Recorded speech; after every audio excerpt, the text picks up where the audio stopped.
വിശുദ്ധീകരണത്തിന് വേണ്ടിയുള്ള ഒരു പോരാട്ടം എന്ന വിഷയമാണ്. ഈ പോരാട്ടം നമ്മൾ ആകാശത്തിൽ നടത്തുന്ന ഒരു മുഷ്ടിയുദ്ധമല്ല, നമ്മുടെ പഴയ പ്രിൻസിപ്പിൾസിനോട് നമ്മളെ നടത്തിപ്പോകുന്ന ആ ജഡത്തോടുള്ള പോരാട്ടമാണ്.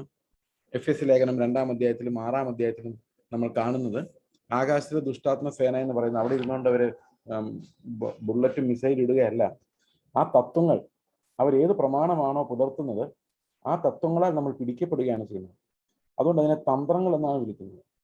ശരിക്കും അവന്റെ തന്ത്രങ്ങളിൽ കുടുങ്ങി പോകാതിരിക്കാൻ തക്കവണ്ണമാണ് നമ്മൾ ശ്രദ്ധയോടെ ഈ ജീവിതം കഴിക്കേണ്ടതായിട്ട് വരുന്നത്. ഓക്കെ, ശരിക്കും നമ്മുടെ പോരാട്ടം എന്ന് പറയുന്നത് നമ്മളോട് തന്നെയാണ് എന്നുള്ളതാണ് ഇതിന്റെ ultimate answer. We are fighting with our own old flesh. നമ്മുടെ പഴയ ജഡത്തോടുള്ള ഒരു യുദ്ധമാണ് നമ്മുടെ മുൻപിലുള്ളത്. ആ യുദ്ധമാണ് നമ്മൾ ജയിക്കേണ്ടത്.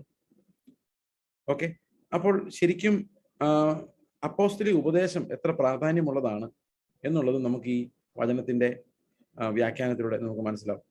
അപ്പോസ്തലന്മാർക്കല്ലാതെ ആർക്കും പറയാൻ പറ്റാത്ത, ലോകത്തിലൊരു ശാസ്ത്രജ്ഞനോ സാമൂഹ്യ ശാസ്ത്രജ്ഞനോ ലോകത്തിലുള്ള ഏതെങ്കിലും ഒരു ഗുരുവിനോ പറയാൻ പറ്റാത്ത കാര്യങ്ങളാണ് ഈ വേദപുസ്തകത്തിൽ കർത്താവിന്റെ ശിഷ്യന്മാർ കർത്താവിൽ നിന്ന് കേട്ടതും പഠിച്ചതും ആയിട്ടുള്ള കാര്യങ്ങളെക്കുറിച്ച് പറഞ്ഞു വരുന്നത്. ഓക്കെ, അപ്പോൾ ശരിക്കും ഏറ്റവും കൂടുതൽ കൺഫ്യൂഷൻ ഉണ്ടാക്കുന്ന ഒരു കാര്യമാണ് ക്രിസ്തീയ ഉപദേശം. കാരണം ഇത് വെളിപ്പെട്ട് വരുന്നത് ബുദ്ധിയുള്ളവർക്കല്ല. ബുദ്ധിയുള്ളവർക്ക് വെളിപ്പെട്ട് വരുന്ന ചില കാര്യങ്ങളുണ്ട്, പക്ഷെ ഇത് ബുദ്ധി കൊണ്ട് വെളിപ്പെടുന്നതല്ല, ആത്മാവ് കൊണ്ട് വെളിപ്പെടുന്നതാണ്. ഇപ്പോൾ കർത്താവിന്റെ വെളിപ്പാട്, പുതിയ നിയമത്തിലെ വെളിപ്പാട് എന്ന് പറയുന്നത് ബുദ്ധി കൊണ്ട് വെളിപ്പെടുന്നതല്ല, ബുദ്ധിയിൽ വരുന്നതുമല്ല, അത് ആത്മാവിൽ വെളിപ്പെടുന്നതാണ്. അപ്പൊ ആത്മാവ് നമുക്ക് ജീവൻ പ്രാപിച്ചിട്ടില്ലെങ്കിൽ, ആത്മാവിന്റെ ജീവൻ നമ്മൾ പ്രാപിച്ചിട്ടില്ലെങ്കിൽ കർത്താവിന്റെ വെളിപ്പാടുകളെ മനസ്സിലാക്കുവാൻ നമുക്ക് സാധിക്കില്ല. വീണ്ടും ജനിച്ചവർക്ക് മാത്രം വെളിപ്പെടുന്ന ഒരു സുവിശേഷമാണ് നമ്മുടെ മുൻപിൽ പ്രസംഗിക്കപ്പെടുന്നത്. ഇതിനകത്ത് എന്താണ് വളരെ യുണീക്ക് ആയിട്ടുള്ളത്? എന്താണ് യുണീക്ക് ഗോസ്പൽ പ്രസന്റേഷൻ? നമുക്ക് ഈ അപ്പോസ്തലിക ഉപദേശത്തിന്റെ ഇമ്പോർട്ടൻസിനെ കുറിച്ച് ഒരു വാക്യം നമുക്ക് വായിക്കാം. അതിനുശേഷം ഇന്നത്തെ ആ ഒരു നമ്മുടെ തുടർച്ചയായ ആ ഡിസ്കഷനിലേക്ക് നമുക്ക് പോകാം. ഓക്കെ, അപ്പോൾ റോമാലേഖനം 6-ാം അധ്യായത്തിന്റെ 17-18 വാക്യങ്ങൾ നമുക്ക് വായിക്കാം. റോമാലേഖനം 6-ാം അധ്യായത്തിന്റെ 17-18 വാക്യങ്ങൾ ആർക്കെങ്കിലും വായിക്കാമോ? എന്നാൽ നിങ്ങൾ പാപത്തിന്റെ ദാസന്മാർ ആയിരുന്നുവെങ്കിലും നിങ്ങളെ പഠിപ്പിച്ച ഉപദേശ രൂപത്തെ ഹൃദയപൂർവ്വം അനുസരിച്ച് പാപത്തിൽ നിന്ന് സ്വാതന്ത്ര്യം ലഭിച്ച് നീതിക്ക് ദാസന്മാരായി തീർന്നത് കൊണ്ട് ദൈവത്തിന് സ്തോത്രം. നിങ്ങളുടെ മതി. അപ്പോൾ നമ്മൾ പാപത്തിന്റെ ദാസന്മാരായിരുന്നുവെങ്കിലും നമ്മളിപ്പോ എന്ത് സംഭവിച്ചിരിക്കുന്നു? ആ പാപത്തിന്റെ ദാസ്യത്വത്തിൽ നമ്മൾ രക്ഷപ്പെട്ടിരിക്കുന്നു. ഇപ്പോൾ നമ്മൾ നീതിയുടെ ദാസന്മാരായി മാറിയിരിക്കുന്നു. ഇതാണ് പൗലോസ് പറയുന്നത്. അത് എങ്ങനെയാണ് സംഭവിച്ചത്? കഴിഞ്ഞ ദിവസം നമ്മൾ പറഞ്ഞ പോലെ അറിയാത്ത പാപം നമ്മളിൽ വന്ന് ഈ പാപം നമ്മളെ ദാസന്മാരായി വെച്ചുകൊണ്ടിരിക്കുകയായിരുന്നു. So we were living in a form of slavery to sin. പാപത്തോടുള്ള ഒരു ദാസ്യത്വം നമ്മുടെ ഉള്ളിലുണ്ടായിരുന്നു. പക്ഷെ ഇവിടെ നമ്മൾ കാണുന്നത് ഈ പാപത്തോടുള്ള നമ്മുടെ ദാസ്യത്വം എന്ന് പറഞ്ഞു കഴിഞ്ഞാൽ ഇറ്റ്സ് എ സ്ലേവറി. നമുക്ക് അതിൽ നിന്ന് രക്ഷപ്പെടാൻ സാധിക്കില്ല. കാരണം സ്വാഭാവികമായി ഒരു അടിമയ്ക്കും അവരുടെ ഉടമയിൽ നിന്ന് സ്വാതന്ത്ര്യം പ്രാപിച്ച് പോകാൻ സാധിക്കത്തില്ല. ഓക്കെ, അപ്പോൾ ഒരു നമ്മളെല്ലാം നമ്മുടെ ആ ശരീരത്തിന്റെ അടിമത്തത്തിലായിരുന്നു. So we were once slaves of sin. അപ്പം പാപത്തിന്റെ അടിമകൾ എന്ന് പറഞ്ഞാൽ അത് എങ്ങനെ മനസ്സിലാക്കുന്നത് വെച്ച് കഴിഞ്ഞാല് പാപമല്ലാതെ ഒന്നും ചെയ്യാൻ കഴിയില്ല. കാരണം യജമാനൻ പറയുന്നതല്ലാതെ ഒന്നും ചെയ്യാൻ കഴിയില്ല. എന്നാൽ പൗലോസ് പറയാണ്, ഇപ്പം നമ്മൾ പാപത്തിന്റെ ദാസന്മാരല്ല, നമ്മൾ നീതിയുടെ ദാസന്മാരാണ്. അപ്പൊ പാപത്തിന്റെ ദാസന്മാർക്ക് പാപമല്ലാതെ ഒന്നും ചെയ്യാൻ കഴിയില്ലെങ്കിൽ നീതിയുടെ ദാസന്മാർ എന്ന് പറഞ്ഞാൽ ആരായിരിക്കും? നീതി അല്ലാതെ ഒന്നും ചെയ്യാൻ കഴിയാത്തവരായിരിക്കും, അല്ലേ? അപ്പൊ നമ്മൾ ശരിക്കും നീതിയുടെ ദാസന്മാരായി മാറിയിട്ടുണ്ടെങ്കിൽ നമുക്ക് നീതി അല്ലാത്ത ഒന്നും ചെയ്യാൻ കഴിയില്ല. അത് ഒരു ഇത്തിരി കടന്നുപോയില്ലേ? നമ്മൾ അതും ഇതും ചെയ്യുന്നവരായിട്ടാണ് നമ്മൾ തന്നെ നമുക്ക് കാണപ്പെടുന്നത്. പക്ഷെ ഇവിടെ പറയുന്ന പൗലോസ് പറയുന്നത്, നിങ്ങൾ പാപത്തിന്റെ ദാസന്മാരായിരുന്നു ഒരു കാലത്ത്, എന്നാൽ ഉപദേശ രൂപം നിങ്ങളുടെ ഉള്ളിൽ രജിസ്റ്റർ ആയപ്പം നിങ്ങൾ ആ പാപത്തിന്റെ ദാസ്യത്വത്തിൽ നിന്ന് രക്ഷപ്പെട്ട് നിങ്ങൾ നീതിയുടെ ദാസന്മാരായി മാറിയെന്നാണ്. അതെങ്ങനെ മാറിയെന്നറിയോ? എങ്ങനെയാണ് മാറിയത്? അവിടെയാണ് ഈ അപ്പോസ്തലിക ഉപദേശം എന്നുള്ള ഒരു പ്രയോഗം ഉള്ളത്. നമ്മൾ ഒന്നുകൂടി വായിച്ചു നോക്കി. നിങ്ങളെ പഠിപ്പിച്ച ഉപദേശ രൂപത്തെ, അല്ലെ? അങ്ങനെയല്ലേ? നിങ്ങളെ പഠിപ്പിച്ച ഉപദേശ രൂപത്തെ ഹൃദയപൂർവ്വം അനുസരിച്ചപ്പോഴാണ് എന്ത് സംഭവിച്ചത്? ഈ പാപത്തിന്റെ അടിമത്തത്തിൽ നിന്ന് മാറി നീതിയുടെ അടിമകളായിട്ട് മാറിയത്. അപ്പോൾ ഉപദേശ രൂപം വളരെ പ്രധാനമാണ്. നമ്മൾ ചുമ്മാ അവിടുന്ന് ഇവിടുന്ന് കുറെ ഉപദേശങ്ങൾ കേട്ടാൽ പോരാ, അതിൻ്റെ ഒരു ഫോം ഉണ്ട്, ഉപദേശ രൂപം, എ ഫോം ഓഫ് ഡോക്ട്രിൻ. ഈ ഫോം ഓഫ് ഡോക്ട്രിൻ ആണ് നമ്മളെ അധർമ്മത്തിൽ നിന്ന് രക്ഷിക്കുന്നത്, പാപത്തിന്റെ അടിമത്തിൽ നിന്ന് രക്ഷിക്കുന്നത്. അപ്പോൾ ഉപദേശം അവിടെ നിന്ന് കേട്ടു, 10 പ്രസംഗം കേട്ടു, 25 പ്രസംഗം കേട്ട് കാര്യമില്ല. We need to understand what the apostles have been teaching.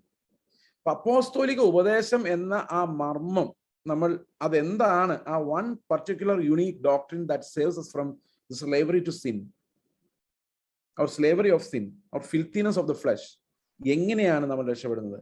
അത് ഒരു വലിയ ചോദ്യമാണ്. അതിന് ഉത്തരമാണ് ഈ റോമാ ലേഖനത്തിലൂടെയും എബ്രായ ലേഖനത്തിലൂടെയൊക്കെ വെളിപ്പെട്ട് വരുന്നത്. That is what we call apostolic doctrines.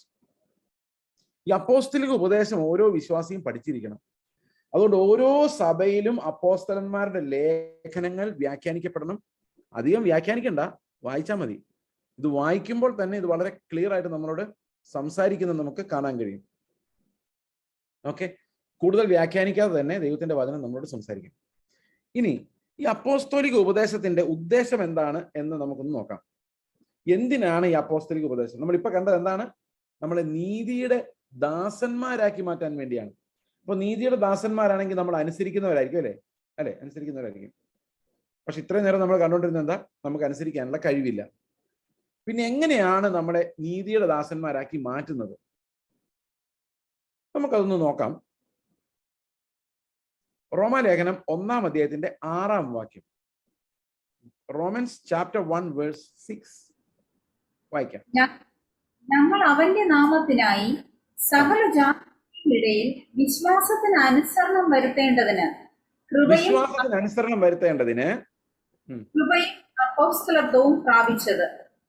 കൃപയും അപ്പോസ്തലത്വവും പ്രാപിച്ചത്. അപ്പൊ വിശ്വാസത്തിന് അനുസരണം വരാൻ വേണ്ടിയാണ് എന്ത് സംഭവിച്ചത്? കൃപയും അപ്പോസ്തലത്വം പ്രാപിച്ചത്. അപ്പോൾ എന്തിനനുസരണം വരണം?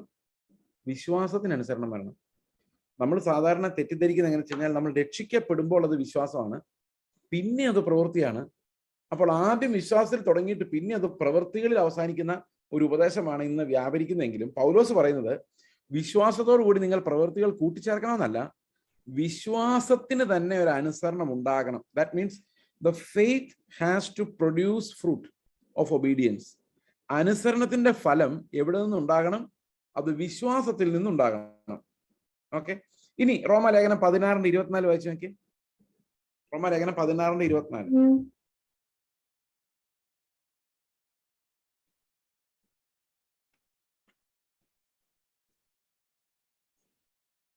റോമാലേഖനം 16:24. പൂർവ്വകാലങ്ങളിൽ മറഞ്ഞിരുന്നിട്ട് ഇപ്പോൾ വെളിപ്പെടുന്നതും നിത്യദൈവത്തിന്റെ നിയോഗപ്രകാരം സകല ജാതികൾക്കും വിശ്വാസത്തിന്റെ അനുസരണത്തിനായി പ്രവാചകന്മാരുടെ എഴുത്തു. അപ്പൊ അന്ന് തൊട്ട് മറഞ്ഞിരുന്ന ആ മർമ്മം, പ്രവാചകന്മാരുടെ കാലം തൊട്ടേ മറഞ്ഞിരുന്ന ഒരു മർമ്മം, അപ്പോസ്തലന്മാർക്ക് വെളിപ്പെട്ടു വന്ന ഒരു മർമ്മം ഭയങ്കര അത്ഭുതകരമാണ്. കാരണം തലമുറകളായി മറഞ്ഞിരുന്ന ഒരു മർമ്മമാണ് ഈ അപ്പോസ്തലന്മാർക്ക് വെളിപ്പെട്ടു വന്നത്. അതിന്റെ ട്രാജഡി എന്താന്ന് വെച്ച് കഴിഞ്ഞാൽ, ഇപ്പോഴും നമ്മുടെ വിശ്വാസികൾക്ക് ഈ മർമ്മം വെളിപ്പെട്ടു വന്നിട്ടില്ല എന്നുള്ളതാണ്. അതായത് അപ്പോസ്തലന്മാർ ഇത്ര വലുതായി ഉദ്ഘോഷിക്കുന്ന ആ വിശ്വാസത്തിലൂടെ നീതീകരണം എന്ന മർമ്മം ഇന്നും പൊതുജനത്തിന്, വിശ്വാസികൾക്ക് മനസ്സിലായിട്ടില്ല എന്നുള്ളതാണ് അതിനകത്ത് വേദനാജനകമായ കാര്യം. അപ്പം 1:6 നമ്മൾ വായിച്ച അതേ കാര്യം തന്നെയാണ് 16:24, അതായത് ലേഖനം തീരുമ്പോഴും പൗലോസ് എടുത്തു പറയുന്നത്. സുവിശേഷ പ്രസംഗത്തിന്റെ ഉദ്ദേശം കുറെ ആളുകളെ വിശ്വാസികളാക്കി മാറ്റുക എന്നതല്ല, സകല ജാതികളിലും ഒരു നീതി ഉണ്ടാകാൻ വേണ്ടിയാണ്, നീതിയുടെ ദാസ്യത്വം ഉണ്ടാകാൻ വേണ്ടിയാണ്. നമ്മളെല്ലാവരും നമ്മുടെ പ്രവൃത്തികളാൽ കൽപ്പനകളെ അനുസരിക്കുന്ന ആ അനുസരണമല്ല, വിശ്വാസത്തിന്റെ അനുസരണം നമ്മളിൽ ഉണ്ടാകേണ്ടതിനാണ്. ഓക്കെ, വിശ്വാസത്തിന്റെ അനുസരണം. ഇതെന്താണ് ഇത് തമ്മിലുള്ള വ്യത്യാസം? കൽപ്പനകളുടെ അനുസരണവും വിശ്വാസത്തിന്റെ അനുസരണവും തമ്മിലുള്ള വ്യത്യാസം എന്താണ്? റോമാലേഖനത്തിന്റെ തന്നെ 1-ാം അധ്യായത്തിന്റെ 16ഉം 17ഉം വാക്യങ്ങൾ നമുക്ക് വായിക്കാം. 16ഉം 17ഉം. സുവിശേഷത്തെ കുറിച്ച് എനിക്ക് ലജ്ജയില്ല. വിശ്വസിക്കുന്നവനും ആദ്യം യഹൂദനും പിന്നെ യവനനും അത് രക്ഷയ്ക്കായി ദൈവശക്തിയാകുന്നുവല്ലോ. ഓക്കെ, അപ്പൊ സുവിശേഷത്തെ കുറിച്ച് എനിക്ക് ലജ്ജയില്ല. എന്തുകൊണ്ട് ലജ്ജയില്ലാതെ? ന്യായപ്രമാണം യഹൂദന്മാർക്ക് മാത്രമേ പറ്റുള്ളൂ. ഓക്കെ. എന്നാൽ സുവിശേഷം യവനനെ രക്ഷിക്കാനുള്ള ദൈവത്തിന്റെ ശക്തിയാണ്. അതുകൊണ്ട് ഇത് പറയുന്നതിൽ ഒന്നും ലജ്ജിക്കേണ്ട കാര്യമില്ല. ഒരുത്തന്റെ വീടിന് തീ പിടിച്ചുകൊണ്ടിരിക്കുമ്പോൾ തീ പിടിച്ചേ രക്ഷപ്പെട്ടോ എന്ന് പറയുന്നതിന് അതിൽ നാണം വേണോ? ഒരാവശ്യമില്ല. കാരണം സകലരെ രക്ഷിക്കാനുള്ള ഈ സുവിശേഷം പറയുന്നതിൽ എനിക്കൊരു ലജ്ജയുമില്ല. അന്ന് ആൾക്കാര് ഈ യേശുക്രിസ്തുവിന്റെ സുവിശേഷം പറയുമ്പോൾ ഇത്തിരിയൊക്കെ കളിയാക്കിയിരുന്നു ഞാൻ വിശ്വസിക്കുന്നു. കാരണം മരത്തിന്മേൽ തൂങ്ങുന്നവനെല്ലാം ശപിക്കപ്പെട്ടവനായതുകൊണ്ട് ശാപഗ്രസ്തനായി മരിച്ച ഒരാളായിട്ടാണ് യേശുക്രിസ്തുവിനെ പലരും കണ്ടിരുന്നത്. ഇന്ന് ചില പ്രസംഗരൊക്കെ പറയുന്നുണ്ട് അവൻ ശാപഗ്രസ്തനായിരുന്നു ക്രൂശിൽ എന്നൊക്കെ പറഞ്ഞ് പ്രസംഗിച്ച് നിങ്ങൾ ഒരുപക്ഷെ ഓർക്കുന്നുണ്ടായിരിക്കും. ഓക്കെ. അപ്പോൾ പല ആൾക്കാരും അങ്ങനെ ചിന്തിച്ചത്. അന്ന് കർത്താവിന്റെ ശത്രുക്കളെല്ലാം അങ്ങനെ തന്നെയാണ് ചിന്തിച്ചത്. അവൻ ശാപഗ്രസ്തനായി മരിച്ചു. അങ്ങനെയാണ് ഈ യഹൂദന്മാരെല്ലാം ചിന്തിക്കുന്നത്. അപ്പോൾ പൗലോസിനെ പോലെ നല്ല ജ്ഞാനമുള്ള ഒരു യഹൂദൻ വന്ന് ഈ ക്രൂശിൽ മരിച്ച നിസ്സഹായനായി മരിച്ച യേശു ക്രിസ്തു എന്റെ ദൈവവും കർത്താവുമാണെന്ന് പറഞ്ഞു കഴിയുമ്പോഴേക്കും അതിനകത്തൊരു ലജ്ജയുടെ ഒരു തലം ഉണ്ടായിരുന്നു.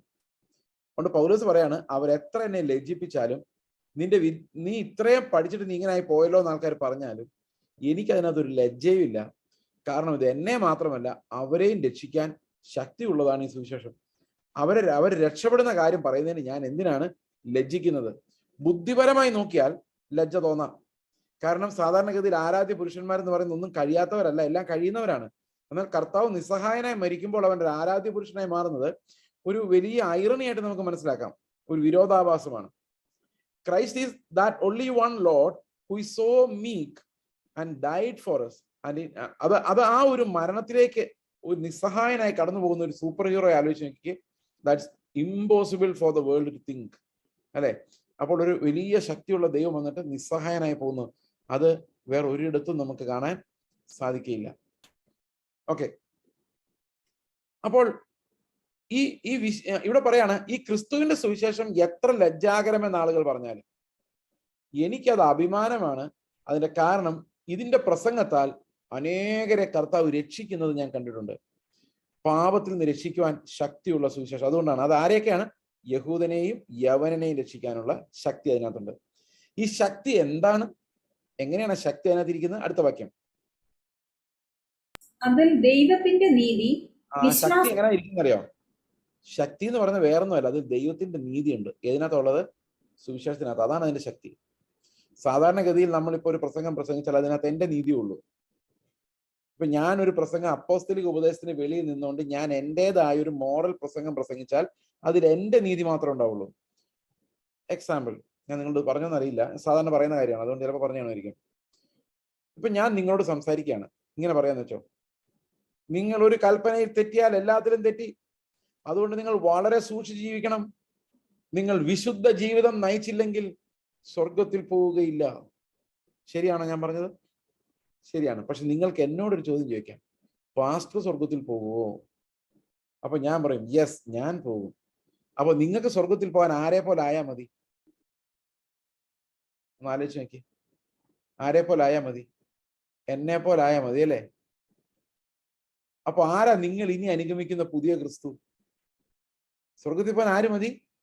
കണ്ടോ, വിശുദ്ധിയുടെ പ്രസംഗം പറഞ്ഞ എല്ലാവരും പ്രോസ്പെരിറ്റി പറഞ്ഞ് മടുത്തപ്പോഴാണ് വിശുദ്ധിയുടെ ആയിട്ട് ഞാൻ അറിഞ്ഞത്. പക്ഷെ പറഞ്ഞു വന്നപ്പോ എന്ത് സംഭവിച്ചു? അപ്പോസ്തലിക ഉപദേശം പറയാഞ്ഞുകൊണ്ട് ഇത് എന്തായി മാറി? ഇത് വേറൊരു ഇടർച്ചക്കല്ലായി മാറി. അത് വേറൊരു ക്രിസ്തുവിനെ ഉണ്ടാക്കി. ഒന്ന് ആലോചിച്ച് നോക്കി.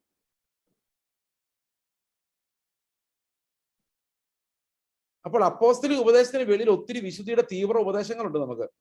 പക്ഷെ അവിടെ എല്ലാം പ്രശ്നം എന്താ വെച്ച് കഴിഞ്ഞാൽ ഇത് വിടുവിക്കുന്നില്ല. നമ്മളെ വിടുവിക്കുന്നില്ലെന്ന് മാത്രമല്ല, നമ്മളെ വീണ്ടും വീണ്ടും അടിമത്തത്തിലോട്ട് കൊണ്ടുപോവുകയും, നിങ്ങൾ ഹീറോ ആയി കാണുന്ന ആള് അയാളുടെ അനേകം പാപങ്ങളെ മറച്ചു വെച്ച് ഈ അത്തീലകളെ മുൻപിൽ അവതരിപ്പിച്ച് നീതിമാനായി നിങ്ങളുടെ മുമ്പിൽ വന്ന് നിങ്ങളെ വഴക്ക് പറഞ്ഞ്, ചിലരൊക്കെ പുൽപ്പിറ്റ് കയറി ഇറങ്ങുന്നവരെ വഴക്ക് പറയാം, നിങ്ങൾ എന്താ നന്നാവാത്ത, നിങ്ങൾ എന്താ നന്നാവാത്ത ചോദിച്ചു. അങ്ങനത്തെ പാസ്റ്റർമാരെ കണ്ടിട്ടുണ്ടോ നിങ്ങൾ? ഓ എന്റെ ദൈവമേ, അയാൾ മാത്രമേ ആ കോൺഗ്രിഗേഷനിൽ നന്നായതുള്ളൂ.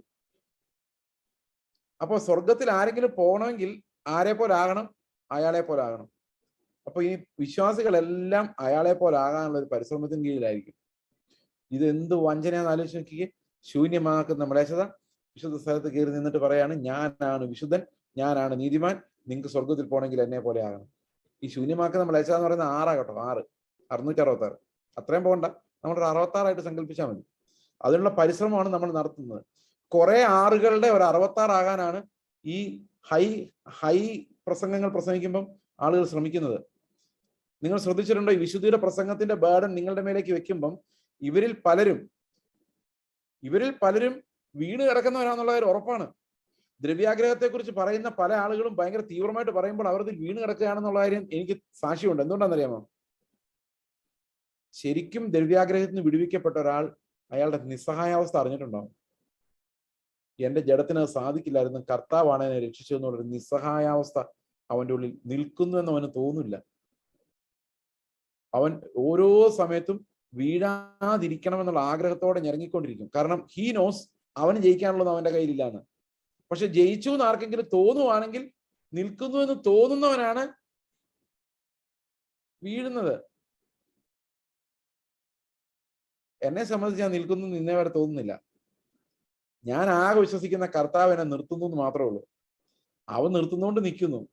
കർത്താവ് അങ്ങ് മാറിയാൽ ഞാൻ എല്ലാ പാവവും ചെയ്യാൻ മാത്രം അശുദ്ധനായ ഒരു മനുഷ്യനാണ്. പക്ഷെ ക്രിസ്തു എന്നിലുള്ളതുകൊണ്ടാണ് ഞാൻ എന്ത് ചെയ്യുന്നത്? ഈ നീതിയിലേക്ക് നോക്കുന്നതും പോകുന്നതും ഓടുന്നതും എല്ലാം. എൻ്റെ മഹത്വം മുഴുവൻ കർത്താവിനാണ്. അപ്പോൾ ഞാൻ രക്ഷപ്പെടണമെങ്കിലും നിങ്ങൾ രക്ഷപ്പെടണമെങ്കിലും ക്രിസ്തു അല്ലാതെ വേറെ വഴിയൊന്നുമില്ല. ആ സുവിശേഷം അല്ലാതെ വേറെ വഴിയൊന്നുമില്ല. അതുകൊണ്ട് അപ്പോസ്തലിക ഉപദേശത്തിന്റെ പാറ്റേണിലല്ലാതെ നമ്മൾ നീതിയെക്കുറിച്ച് പറഞ്ഞാലും വിശുദ്ധിയെക്കുറിച്ച് പറഞ്ഞാലും അതെല്ലാം സ്വയനീതിയായി മാറുകയുള്ളൂ. അവിടെ എല്ലാം മനുഷ്യൻ ഉയർത്തപ്പെടുകയുള്ളൂ. ദൈവത്തിന്റെ നീതിയിലേക്ക് പോകാൻ നമുക്ക് ആർക്കും കഴിയാതെ വരും. ക്ലിയർ ആണോ ഞാൻ പറഞ്ഞത്? അപ്പോൾ എന്തിനാണ് സുവിശേഷം? എന്തിനാണ് അപ്പോസ്തലത്വം? അപ്പോസ്തലത്വം എന്ന് പറയുന്നത് നമ്മളുടെ വിശ്വാസം, നമുക്ക് ലഭിച്ചിരിക്കുന്ന അതിവിശുദ്ധ വിശ്വാസത്തെ അനുസരണമാക്കി മാറ്റാൻ വേണ്ടിയാണ് ഈ അപ്പോസ്തലത്വം പൗലോസ് പ്രാപിച്ചിരിക്കുന്നത്. അപ്പൊ അപ്പോസ്തലന്റെ പണി എന്താണ്? To produce obedience of faith. കൃപയാലുള്ള ഒരു വീണ്ടെടുപ്പിനാൽ വരുന്ന അനുസരണം ഓരോ വിശ്വാസിയിൽ ഉളവാക്കാൻ വേണ്ടിയാണ് അപ്പോസ്തലന്മാർ കഠിനാധ്വാനം ചെയ്യുന്നത്.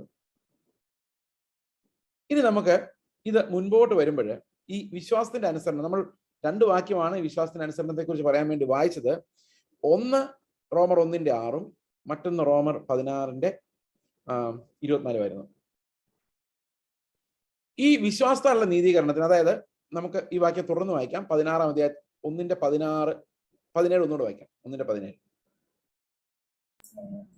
അതിൽ ദൈവത്തിന്റെ നീതി വിശ്വാസം ഹേതുവായും വിശ്വാസത്തിനായി കൊണ്ടും വെളിപ്പെടുന്നു. ഓക്കെ, അപ്പോൾ ദൈവത്തിന്റെ നീതി എന്തിൽ വെളിപ്പെടുന്നു? സുവിശേഷത്തിൽ വെളിപ്പെടുന്നു. ഇത്രയും നാളുമുള്ള എല്ലാ ഫിലോസഫിയിലും തത്വചിന്തയിലും ദൈവത്തിന്റെ നീതി ആയിരുന്നില്ല, മനുഷ്യന്റെ നീതിയായിരുന്നു. എല്ലാ പ്രസംഗങ്ങളിലും ദൈവത്തിന്റെ നീതി അല്ല പറഞ്ഞുകൊണ്ടിരുന്നത്, മനുഷ്യന്റെ നീതിയാണ് പറഞ്ഞുകൊണ്ടിരുന്നത്. ഓക്കെ, മനുഷ്യന്റെ നീതി എന്ന് പറഞ്ഞാൽ എന്താണ്? മനുഷ്യൻ അവന്റെ ജഡം കൊണ്ട് സാധിക്കുന്ന നീതി പ്രവൃത്തികളാണ് മനുഷ്യന്റെ നീതി എന്ന് പറയുന്നത്. എന്നാൽ ദൈവത്തിന്റെ നീതി എന്ന് പറയുന്നത് യേശു ക്രിസ്തുവിന് സാധിച്ച അനുസരണത്തിൽ പൂർത്തിയാക്കിയ ആ നീതിയാണ്. ഇതിലേതാണ് നമുക്ക് വേണ്ടത്? ഏതാണ് സ്വർഗത്തിന് വേണ്ട നീതീകരണം? By which standard shall we be justified? ഏത് നിലവാരം വെച്ച് വേണം എന്നെ നീതിമാൻ എന്ന് വിളിക്കാൻ? ഏത് നിലവാരം വെച്ച് വേണം? ക്രിസ്തുവിന്റെ നിലവാരം വെച്ച് വേണോ, അതോ ഒരു മനുഷ്യന് പറ്റുന്നതിന്റെ മാക്സിമം മതിയോ? ഓക്കെ, അപ്പോൾ വിശ്വാസത്തിന് അനുസരണം, ആ വാക്യം എങ്ങനെയാണ്? ഈ രക്ഷിക്കാനുള്ള ശക്തി എന്ന് പറയുന്നത് അവന്റെ നീതിയിലാണ്. ആ നീതി എന്തുകൊണ്ടാണ് ഇത്ര ശക്തിയുള്ളതായി മാറിയെന്ന് വെച്ച് കഴിഞ്ഞാൽ അത് പ്രവൃത്തികളാലല്ല വെളിപ്പെട്ടു വന്നത്. പിന്നെ എങ്ങനെയാണ്? വിശ്വാസം ഹേതുവായും വിശ്വാസത്തിനായി കൊണ്ടുമാണ് വെളിപ്പെട്ടു വന്നത്. ഇതൊരു പക്ഷേ മനസ്സിലാക്കാൻ ഒരു ഇല്ലസ്ട്രേഷൻ ആവശ്യമായിരിക്കാം. നമുക്കറിയാം, ലോകത്തിൽ ആരെ പോലെ ആകണമെങ്കിലും, നേരത്തെ പ്രസംഗിച്ച ആ പാസ്റ്ററെ പോലെ ആകണമെങ്കിലും, നേരത്തെ പ്രസംഗിച്ച എന്നെ ഉദ്ദേശിച്ച് ഇതിനു മുമ്പ് ഞാൻ പറഞ്ഞു ആ പാസ്റ്ററെ പോലെ ആകണമെങ്കിലും നമ്മളെ അവർ നിർബന്ധിക്കുന്നത് പ്രവൃത്തികൾ ചെയ്യാൻ വേണ്ടിയാണ്. സമ്മതിച്ചോ? ശരിയല്ലേ? ആ പാസ്റ്റർ വിശുദ്ധ ജീവിതത്തെ എങ്ങനെയാണ് മനസ്സിലാക്കിയേക്കുന്നത്? പ്രവൃത്തികളായിട്ടാണ് മനസ്സിലാക്കിയേക്കുന്നത്. നമ്മളിൽ പല ആൾക്കാരും വിശുദ്ധീകരണത്തെ കുറിച്ച് പ്രവൃത്തികളായിട്ടാണ് കാണുന്നത്. എന്നാൽ വിശുദ്ധീകരണം പ്രവൃത്തികളല്ല. വിശുദ്ധീകരണത്തിന്റെ ഫലമാണ് പ്രവൃത്തികൾ. നമ്മൾ പ്രവർത്തിച്ച് വിശുദ്ധരാവുകയല്ല, ആത്മാവിന്റെ വിശുദ്ധീകരണം പ്രാപിച്ച് അനുസരണം കാണിക്കുകയാണ്. തിരിച്ചാണ്. നമ്മൾ അനുസരിക്കുന്നത് വിശുദ്ധരാകാൻ വേണ്ടിയല്ല, നമ്മൾ വിശുദ്ധരായതുകൊണ്ടാണ്. മനസ്സിലായോ? പ്രവർത്തിച്ചല്ല വിശുദ്ധരാകുന്നത്. ദൈവം ആത്മാവിൽ നമുക്ക് തരുന്ന വിശുദ്ധീകരണമാണ് നമ്മളെ അനുസരണത്തിലേക്ക് നയിക്കുന്നത്. അപ്പൊ നമ്മൾ ഇപ്പോൾ കണ്ടത് എന്താണ്? വിശ്വാസത്തിന് അനുസരണം വരണം. ഞാനിത് ഇങ്ങനെ ഒന്ന് എക്സ്പ്ലെയിൻ ചെയ്ത് കാണിക്കാം. Okay,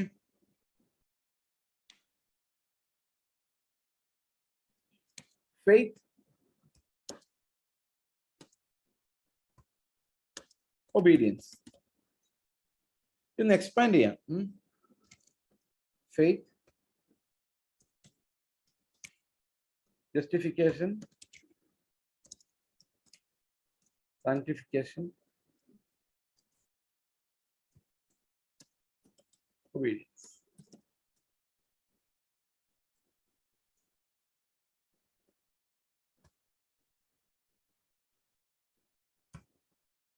Okay. ഇനി ഒരു റെഫറൻസ് കൂടെ നോക്കിക്കേ. ഇത് ഈ ഫെയ്ത്ത് ഒബീഡിയൻസ് ഉള്ള 2 റെഫറൻസ് നമ്മൾ കണ്ടു. എന്തൊക്കെയായിരുന്നു? Romance 1:6 and romance 16:24. ഓക്കെ അല്ലേ? ഇതിനൊരു റെഫറൻസ് ഉണ്ട്, പറയട്ടെ. 1 Peter 1:2. ഒന്ന് വായിക്കാമോ? 1 പത്രോസ് 1:2.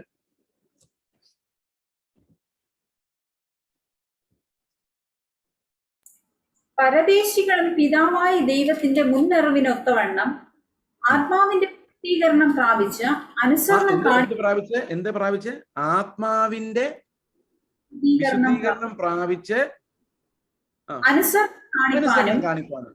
ഓക്കെ, അപ്പൊ എങ്ങനെ അനുസരണം വരുന്നത്? ഒബീഡിയൻസ് എങ്ങനെ വരുന്നത്? Faith, justification, sanctification of the spirit, obedience. അപ്പോൾ റോമാ ലേഖനം മുതൽ പത്രോസിന്റെ ലേഖനം വരെ പോകുമ്പോൾ ഈ ഫോർമുല എക്സ്പാൻഡ് ചെയ്യപ്പെട്ടിരിക്കുന്നു. അതായത് വിശ്വാസത്തിന് അനുസരണം ഉണ്ടാകണം എന്നുള്ളത് വിശ്വാസത്തിൽ ഉണ്ടാകുന്ന നീതീകരണത്തിന് ശേഷം നമ്മളിൽ ഉണ്ടാകുന്ന വിശുദ്ധീകരണത്തിലൂടെയാണ് അനുസരണത്തെ പ്രൊഡ്യൂസ് ചെയ്യുന്നത്. മനസ്സിലാകുന്നുണ്ടോ? ഓക്കെ, അപ്പോൾ അനുസരിച്ച് വിശുദ്ധരാവുകയല്ല, അത് മാനുഷികമാണ്.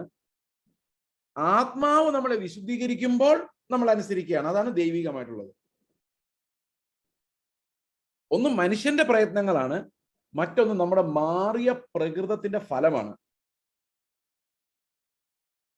വ്യത്യാസമുണ്ടോ ഇത് തമ്മിൽ?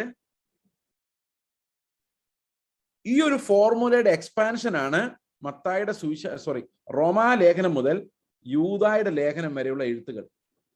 അതായത് എങ്ങനെയാണ് വിശ്വാസം നീതിയായും വിശുദ്ധിയായും ഒക്കെ അനുസരണമായി മാറുന്നത് എന്നുള്ളതാണ്. ഇതിന്റെ ഒരു ക്ലാസിക്കൽ എക്സാമ്പിൾ എബ്രഹാമാണ്. എബ്രഹാമിനെ കുറിച്ച് പറയുമ്പോൾ വിശ്വാസികളുടെ പിതാവാണ്. അപ്പോൾ യാക്കോബും ടെസ്റ്റിഫൈ ചെയ്തിട്ടുണ്ട് ജെനുവിൻ ഫെയ്ത്ത് ആയിരുന്നു എന്നുള്ള കാര്യം. അപ്പൊ ജെനുവിൻ ഫെയ്ത്ത് ആണെങ്കിൽ എന്താ സംഭവിക്കുന്നത്? ജെനുവിൻ ഫെയ്ത്ത് ആണെങ്കിൽ ആ faith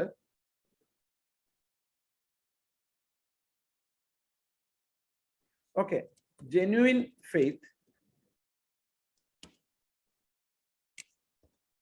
produces works.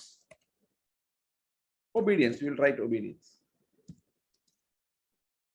Genuine faith produces obedience. അത് ആരാ പറഞ്ഞേക്കുന്നത്? ജെയിംസിന്റെ ലേഖനത്തിൽ, നമുക്ക് യാക്കോബിന്റെ ലേഖനത്തിൽ നമുക്ക് അതാണ് കാണാൻ പറ്റുന്നത്. ഇതിന്റെ ഏറ്റവും വലിയ എക്സാമ്പിൾ അബ്രഹാമാണ്. പഴയ നിയമത്തിൽ അനേകം വിശുദ്ധന്മാർക്ക് വിശ്വാസം ഉണ്ടായിരുന്നെങ്കിലും അതിൽ എക്സാമ്പിൾ ആയിട്ട് നമ്മളെ കാണിച്ചിരിക്കുന്ന എബ്രഹാമിന്റെ ജീവിതമാണ്.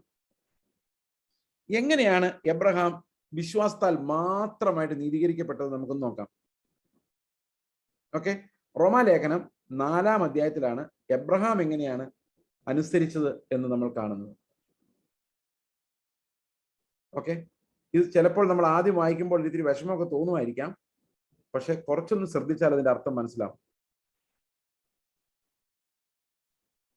ഓക്കെ, 4-ാം അധ്യായത്തിന്റെ 1-ാം വാക്യം. എന്നാൽ പൂർവ്വപിതാവായ എബ്രഹാം ജഡപ്രകാരം എന്തു പ്രാപിച്ചു എന്ന് പറയേണ്ടു. ഓക്കെ, എന്ത് പ്രാപിച്ചു നമ്മൾ പറയേണ്ടത്? എബ്രഹാം പ്രവൃത്തിയാൽ നീതീകരിക്കപ്പെട്ടുവെങ്കിൽ അവന് പ്രശംസിപ്പാൻ സംഗതിയുണ്ട്, ദൈവസന്നിധിയിൽ ഇല്ലതായി. അപ്പൊ എബ്രഹാം ചെയ്ത പ്രവൃത്തിയാണെങ്കിൽ എബ്രഹാമിന് തീർച്ചയായിട്ടും അതിനകത്ത് അഭിമാനിക്കാം, അല്ലെ? അതുകൊണ്ടാ ഈ പാസ്റ്റർമാർ സ്റ്റേജിൽ നിന്നുകൊണ്ട് പറയുന്നത് എന്താ, നിങ്ങൾ വിശുദ്ധ ജീവിതം നയിച്ചില്ല, ഞാൻ രക്ഷിക്കപ്പെട്ട അന്ന് മുതൽ വിശുദ്ധിക്കും വേർപാടിനും വേണ്ടി പോരാടുന്ന, അങ്ങനെയൊക്കെ വലിയ ഗമ കാണുന്നത് എന്തുകൊണ്ടാണെന്നറിയോ? അവന് പ്രശംസിക്കാൻ വകയുണ്ട്. കാരണം എന്താ? അത് പ്രവൃത്തികളാലാണ്.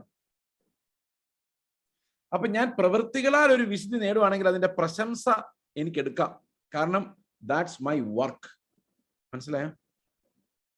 അപ്പൊ ദൈവം എന്നെ അതിന്റെ പേരിൽ അംഗീകരിക്കുകയാണെങ്കിൽ ദൈവം എന്നോട് കൃപ കാണിക്കുകയല്ല, ദൈവം എനിക്ക് കടം കൂലി തരികയാണ്. അതായത് ഞാൻ അനുസരിച്ചതിന് ദൈവം എനിക്ക് പ്രതിഫലം തരികയാണ്, അല്ലാതെ എന്നോട് കൃപ കാണിക്കുകയല്ല. കാരണം എന്താ? ഞാൻ അധ്വാനിച്ച് സമ്പാദിച്ചതാണ് നിധി, പ്രവൃത്തികളാലാണ്. അങ്ങനെ ഇവിടെ പറയുന്നത്. എബ്രഹാം പ്രവൃത്തികളാൽ നീതീകരിക്കപ്പെട്ടെങ്കിലും പ്രശംസിപ്പാൻ സംഗതിയുണ്ട്, ദൈവസന്നിധിയിൽ അത് നടക്കുകയില്ല. തിരുവെഴുത്ത് എന്ത് പറയുന്നു? എബ്രഹാം ദൈവത്തെ വിശ്വസിച്ചു, അതവന് നീതിയായി കണക്കിട്ടു എന്ന് തന്നെ. അപ്പൊ എബ്രഹാം എങ്ങനെ നീതീകരിക്കപ്പെട്ടെന്ന പൗലോസ് പറയുന്നത്? It was only by faith. ഇനി 4-ാം വാക്യം, പ്രവൃത്തിയാൽ ഒരുത്തൻ നീതീകരിക്കപ്പെടാൻ ശ്രമിക്കാന്ന് വിചാരിച്ചോ, അവൻ പ്രവൃത്തിക്കാണ്, അധ്വാനിക്കാണെന്ന് വിചാരിച്ചോ, അവന്റെ കൂലി കണക്കിടുന്നത് കൃപയായിട്ടല്ല, കടമായിട്ടത്രേ. ഇപ്പൊ ഞാൻ ഓസ്ട്രേലിയയിൽ വന്ന് നിങ്ങളുടെ ആരുടെയെങ്കിലും ഒരു പണി ചെയ്തു തന്നെന്ന് വിചാരിച്ചോ. ഓക്കെ, എന്ത് പണിക്കാണ് നിങ്ങൾ സാധാരണ ആളെ വിളിക്കുന്നത്? Plumbing, electrical work. ഓക്കെ, ഞാനാണ് നിങ്ങളുടെ പ്ലംബർ എന്നോ ഇലക്ട്രീഷ്യൻ എന്നോ വിചാരിച്ചോ. അവിടുത്തെ കൂലിയൊന്നും എനിക്കറിയത്തില്ല, ഈ പണിയും എനിക്കറിയത്തില്ല. അപ്പൊ പിന്നെ കൂലി അന്വേഷിച്ചിട്ട് കാര്യമില്ല, ഏതെല്ലാം വഴിക്ക് നമ്മളില്ല. എന്നാലും ഒരു എക്സാമ്പിൾ ആയിട്ട് വിചാരിച്ചാൽ മതി. ഓക്കെ, വൈകിട്ട് പോകാൻ നേരത്ത് 5 മണിയായി, പണിയെല്ലാം കഴിഞ്ഞ് ഞാൻ ഇറങ്ങുന്നു. പാസ്റ്റർ എൻ്റെ കയ്യിൽ എത്ര ഡോളർ തരുമായിരിക്കും? എന്തെങ്കിലും ആട്ടെ, ഒരു $100 കിട്ടുമോ? ഇല്ല, ആണെന്ന് വിചാരിച്ചോ. ഒരു കഥയ്ക്കൊരു സമാധാനം. ഈ $100 എൻ്റെ കയ്യിൽ തന്നിട്ട് പറയാണ് കൃപയാന്ന് വിചാരിച്ചാൽ മതി എന്ന് പറഞ്ഞ് ഞാൻ എന്ത് പറയും? കൃപയോ? രാവിലത്തെ വൈകിട്ട് വരുന്ന ഞാൻ അധ്വാനിച്ച് എൻ്റെ ചോര നീരായി എല്ലാം ആവിയായി അവസാനം വരുന്ന ഒരു $100 തന്നിട്ട് കൃപയാന്നോ? അപ്പൊ ഞാൻ അധ്വാനിച്ചതിന്റെ കണക്ക് എന്ത് ചെയ്യും? ഓക്കെ, അപ്പോൾ ഈ അധ്വാനിക്കുന്നവന് കൂലി കൊടുക്കുന്നത് കടമാണ്. കാരണം ഞാൻ ആ ചർച്ചിൽ നിന്ന്, അല്ലെ പാസ്റ്റർ വീട്ടിൽ നിന്ന് ഇറങ്ങിക്കഴിഞ്ഞാൽ പാസ്റ്റർ എനിക്ക് $100 കടമാണ്. ശരിയല്ല ഞാൻ പറഞ്ഞത്? അപ്പൊ കടം വീട്ടുക ചെയ്യുന്ന പാസ്റ്റർ. ശരിക്കും കൃപയല്ല, അത് കടമാണ്. നമ്മൾ പ്രവർത്തിച്ചിട്ടാണ് രക്ഷ നേടുന്നതെങ്കിൽ നമ്മളെ കർത്താവ് രക്ഷിക്കുന്നത് കൃപയല്ല, പിന്നെ എന്താണ്? അത് ഇത്ര മിടുക്കനായ, അനുസരണയുള്ളവനായ, നീതിമാനായ, വിശുദ്ധനായ, പരീശനായ ചേസിനുള്ള ഒരു അഭിനന്ദനമാണ്, ഒരു റിവാർഡാണ്. ദൈവം എന്നോട് അനുസരിച്ചാനുള്ള കടം വീട്ടുകയാണ്. ഓ, എൻ്റെ മോനെ നീ അനുസരിച്ചല്ലോ, വേറെ ആരും അനുസരിച്ചില്ല, നീ എന്നെ സഹായിച്ചു, ഇല്ല ഞാൻ നീതിമാന്മാരില്ല അത് ചുറ്റിപ്പോയനെ എന്ന് പറഞ്ഞ കർത്താവ് എനിക്ക് തരുന്നതല്ല രക്ഷ. നമ്മൾ ഈ പാട്ട് പാടുമ്പോൾ പലപ്പോഴും പാടാറുണ്ട്, അവൻ ആർക്കും കടക്കാരനല്ല എന്ന് പറഞ്ഞാൽ അർത്ഥം, ഈ ഞാൻ കുറെ പണി കർത്താവിന് വേണ്ടി ചെയ്തിട്ടുണ്ട്, ഇലക്ട്രിക്കൽ വർക്കും പ്ലംബിംഗ് വർക്കും ഒക്കെ ചെയ്തിട്ടുണ്ട്, പ്രതിഫലം അങ്ങനെ കാര്യമായിട്ട് കർത്താവ് തന്നിട്ടില്ല. എന്നിട്ട് ഞാൻ പറയാണ്, എനിക്ക് ദൈവം ഇപ്പൊ കടപ്പെട്ടിരിക്കുകയാണ്, കാരണം ഇത്ര അധ്വാനിച്ചാൽ കുറെ കൂലി തരേണ്ടതാണ്, എനിക്കൊന്നും കിട്ടിയിട്ടില്ല. അപ്പൊ ഞാൻ പാടിക്കൊണ്ട് നടക്കുക, അവൻ ആർക്കും കടക്കാരനല്ല എന്ന് പറഞ്ഞാൽ എന്തിനാ പാടുന്നറിയോ? പുകഴ്ത്തി പറഞ്ഞാലെങ്കിലും ഈ കടം കർത്താവ് തരാനുള്ളത് തന്നു തീർക്കുമെന്ന് വിചാരിച്ച. അപ്പം കൃപയാണോ പ്രാപിക്കുന്നത്, കടമാണോ പ്രാപിക്കുന്നത്? കടം കൊടുത്തിട്ട്, ദൈവത്തിന് കടം കൊടുത്തിട്ട് തിരിച്ചു വാങ്ങിക്കുകയോ ചെയ്യുന്നത്. ഒന്ന് ശ്വാസം വലിച്ചു വിടട്ടെ, അല്ലേ? ശരിയല്ലേ? ഇനി ആ പാട്ട് പാടിയേക്കല്ലോ കേട്ടോ, അത് ദൈവത്തെ ഒന്ന് വെല്ലുവിളിക്കുന്ന. ഞാൻ ചെയ്തതിൻ്റെയൊക്കെ കടം എന്ന് വീട്ടും കർത്താവെന്നാ ചോദിക്കുന്നത്. സോപ്പിട്ട് പറഞ്ഞെന്നുള്ളതേ ഉള്ളൂ, നമ്മുടെ ഉദ്ദേശം അതാണ്. പ്രിയ സഹോദരങ്ങളെ, നമ്മളെ രക്ഷിച്ച കർത്താവിന് ഒന്നും ചെയ്യണ്ട, ജസ്റ്റ് ഇനി എന്തെങ്കിലും ചെയ്താൽ തന്നെ അത് കടമാണെന്ന് പറഞ്ഞു നടക്കുന്ന നമ്മുടെ അവസ്ഥ ആലോചിച്ച് നോക്കി. How pathetic. സ്തോത്രം. അപ്പൊ ഇവിടെ പറയുന്നത്, പ്രവർത്തിച്ച് സമ്പാദിച്ച് അവസാനം മിടുക്കനായി പൈസ കൂലി മേടിച്ചുകൊണ്ട് പോയാൽ അവൻ ദൈവത്തിൽ നിന്ന് ഒരു കൃപയും പ്രാപിക്കുന്നില്ല. അവൻ അവന്റെ കൂലിയാണ് മേടിക്കുന്നത്. അതിൽ അവന് പ്രശംസിക്കാൻ വകയുണ്ട്. പൗലോസിനെ ആലോചിച്ച് ഇത്രയും നീതിമാനായ മനുഷ്യൻ എന്തുമാത്രം തകർന്നിട്ടാണ് ഇത് എഴുതിയേക്കുന്നതെന്നല്ലേ. അവന്റെ നീതി അവന് പ്രയോജനമുള്ളതായി തോന്നുന്നില്ല. ഓക്കെ, മുമ്പോട്ട് വായിക്കാം. അടുത്ത വാക്യമാണ് കോൺട്രവേഴ്സി, ഭയങ്കര കോൺട്രവേഴ്സി. അടുത്ത വാക്യം, പ്രവർത്തിക്കുന്നവന് കൂലി കണക്കിടുന്ന കൃപയായിട്ടല്ല കടമായിട്ടത്രേ. നമ്മൾ വായിച്ചു. അടുത്ത വാക്യം, പ്രവർത്തിക്കാത്തവനെങ്കിലും അഭക്തനെ നീതീകരിക്കുന്നവനിൽ വിശ്വസിക്കുന്നവനോ അവന്റെ വിശ്വാസം നീതിയായി കണക്കിടുന്നു. അപ്പം ദൈവം ആരെ നീതീകരിക്കുന്നത്? അഭക്തനെ, പ്രവർത്തിക്കാത്തവനെ. അതെന്താ കർത്താവേ അങ്ങനെ? അപ്പൊ നമ്മൾ ആരിൽ വിശ്വസിക്കണം രക്ഷപ്പെടണമെങ്കിൽ? പ്രവർത്തിക്കുന്നവരെ നീതീകരിക്കുന്ന ദൈവത്തിൽ വിശ്വസിച്ചാൽ നമ്മുടെ കാര്യം പോകാം. ഒന്നുകൂടെ കേൾക്കണം. സൽപ്രവൃത്തി ചെയ്ത് മിടുക്കന്മാരായവരെ നീതീകരിക്കുന്ന ദൈവത്തെയാണ് നിങ്ങൾ അന്വേഷിക്കുന്നത്. നിങ്ങളുടെ കാര്യം പോക്ക. കാരണം എന്താ? നിങ്ങൾ മഹാപാപത്തിലാണ്, നിങ്ങൾ നീതിമാന്മാരല്ല. അപ്പൊ പോക്കാണ്. ഇനി നമ്മൾ രക്ഷപ്പെടണം എന്നൊരു പ്രത്യാശ തോന്നണമെങ്കിൽ ആരെ രക്ഷിക്കുന്ന നീതീകരിക്കുന്ന ദൈവത്തിൽ വിശ്വസിക്കണം.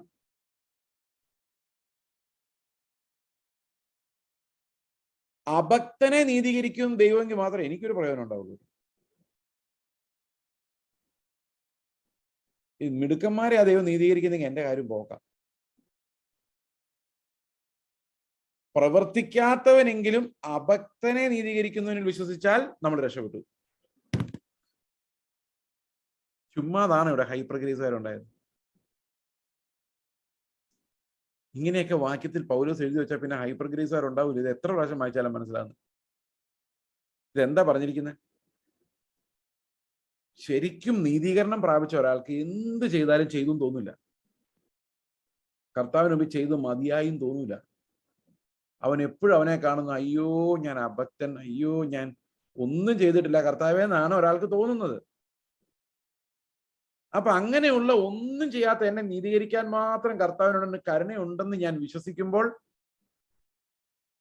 ഞാൻ എൻ്റെ പ്രവൃത്തിയിൽ ആശ്രയിക്കാതെ അവന്റെ കരുണയിൽ മാത്രം ആശ്രയിക്കുമ്പോൾ, ഞാൻ എന്നെ തന്നെ വളരെ മോശം അവസ്ഥയിൽ കാണുമ്പോൾ, ഗതികെട്ടവനായിട്ട് എന്നെ അനലൈസ് ചെയ്തിട്ട് ഞാൻ കർത്താവിനോട് പറയാം, കർത്താവെ അഭക്തനെ നീതീകരിക്കാൻ നിന്റെ ഒരു വഴി ഉണ്ടെങ്കിൽ മാത്രം ഞാൻ രക്ഷപ്പെടുള്ളൂ.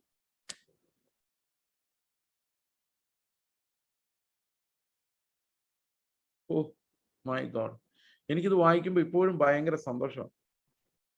അല്ലെങ്കിൽ ഞാൻ എന്നാ ചെയ്തേ? അഭക്തരെ ദൈവം നീതീകരിക്കുന്നില്ലായിരുന്നെങ്കിൽ എന്റെ കാര്യം പോക്കാൻ.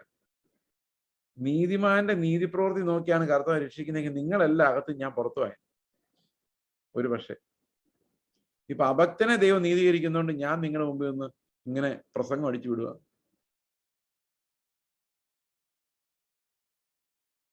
മനസ്സിലായോ? അപ്പൊ ദൈവത്തിന് മുമ്പിൽ ഒരാൾ ചെന്ന് നിന്ന് കഴിഞ്ഞാൽ ഉറപ്പാണ് അവന്റെ കാര്യം, അവന്റെ ഹൃദയം എന്ന് പറയുന്നത് തകർന്നും നുറുങ്ങിയും ഇടറിയുമായിരിക്കും ഇരിക്കുന്നത്. കാരണം അവനറിയാം ഞാൻ എത്ര നിവർന്നു നിന്നാലും ദൈവത്തെ പ്രസാദിപ്പിച്ചിട്ടില്ലെന്നും ദൈവം അവനോട് കരുണ മാത്രമാണ് അവനെ നിർത്തിയിരിക്കുന്നതെന്നും വിശ്വസിക്കുന്ന ഒരാൾക്ക് മാത്രമേ. മനസ്സിലായോ? ഇതൊന്നും പ്രവർത്തിക്കാതെ കിടന്നുറങ്ങുന്നവരെ കുറിച്ചല്ല, ആത്മീക ദാരിദ്ര്യം അനുഭവിക്കുന്നവരെ കുറിച്ചാണ് ഇത് പറയുന്നത്. ആത്മാവിൽ ദരിദ്രരായവർ ഭാഗ്യവാൻ എന്നും പറഞ്ഞുകൊണ്ടാണ് കർത്താവ് പഠിപ്പിക്കാൻ തുടങ്ങിയത്. അതുവരെ ദരിദ്രനല്ലായിരുന്നു. ഇത് കേട്ടാൽ പിന്നെ ദരിദ്രനാകാതിരിക്കുവോ? അതായത് ദൈവത്തിന്റെ നീതി വെളിപ്പെട്ടപ്പോൾ സകല മനുഷ്യരും ദരിദ്രന്മാരായി പോയി. അതുവരെ നമ്മൾ മിടുക്കന്മാരായിരുന്നു. അവർക്ക് മാത്രമേ സുവിശേഷം കൊണ്ട് പ്രയോജനമുള്ളൂ. അപ്പോൾ ഇവിടുത്തെ പ്രത്യേകത എന്താണെന്ന് വെച്ച് കഴിഞ്ഞാല് 17-ാം വാക്യത്തിൽ പറയുന്നത്, റോമർ 1:17 പറയുന്നത്, ഈ സകല മനുഷ്യരെ രക്ഷിക്കാനുള്ള ദൈവശക്തി എങ്ങനെ വന്നു എന്ന് വെച്ച് കഴിഞ്ഞാൽ, ആ നീതി, ദൈവത്തിന്റെ നീതി എങ്ങനെയാണ് ഇത്രയും പേര് രക്ഷിക്കുന്നത്? അത് വിശ്വാസം ഹേതുവായും വിശ്വാസത്തിനായിക്കൊണ്ടും വെളിപ്പെട്ടു എന്നുള്ളതാണ്. സ്തോത്രം. എന്റെ ദൈവമേ, യേശുക്രിസ്തുവിന്റെ നീതി എങ്ങാനും പ്രവൃത്തിക്കായി വെളിപ്പെട്ടായിരുന്നെങ്കിൽ നമ്മൾ ഒരൊറ്റ മനുഷ്യൻ പോലും അകത്ത് പോലായിരുന്നു. പക്ഷെ കൃപയാൽ അത് വിശ്വാസത്തിനായി വെളിപ്പെട്ടത് ഭാഗ്യം. അതുകൊണ്ട് നമ്മൾ എല്ലാവരും അകത്ത് കയറും. മനുഷ്യരുടെ നീതി ഇന്നും പ്രവൃത്തിയാലാണ് വെളിപ്പെട്ട് വരുന്നത്. ഇന്ന് പ്രവൃത്തി എവിടെ ചോദിക്കുന്ന ആൾക്കാരെ നിങ്ങൾ നോക്കിക്കോ, അവരെല്ലാവരും സ്വന്തം പ്രവൃത്തികളിൽ നീതിമാന്മാരാകാൻ ശ്രമിക്കുന്നവരാണ്. കാരണം അവര് മോശമാണല്ലോ എന്നുള്ളത് അവർക്ക് കാണാൻ പറ്റുന്നില്ല. അവർ മറ്റുള്ളവർ വഴിതെറ്റിപ്പോകുമോ എന്നുള്ള പേടിയിൽ ഉറങ്ങാതിരിക്കുന്നവരാണ്. അങ്ങനെയുള്ള പരീക്ഷന്മാരുണ്ട്. ഓക്കെ, ഈ മിഷണറിമാരെ സപ്പോർട്ട് ചെയ്യുന്ന ആൾക്കാരെ പറഞ്ഞ് ഞാൻ കേട്ടിട്ടുണ്ട്, അവർ അധികം കൊടുക്കൂല.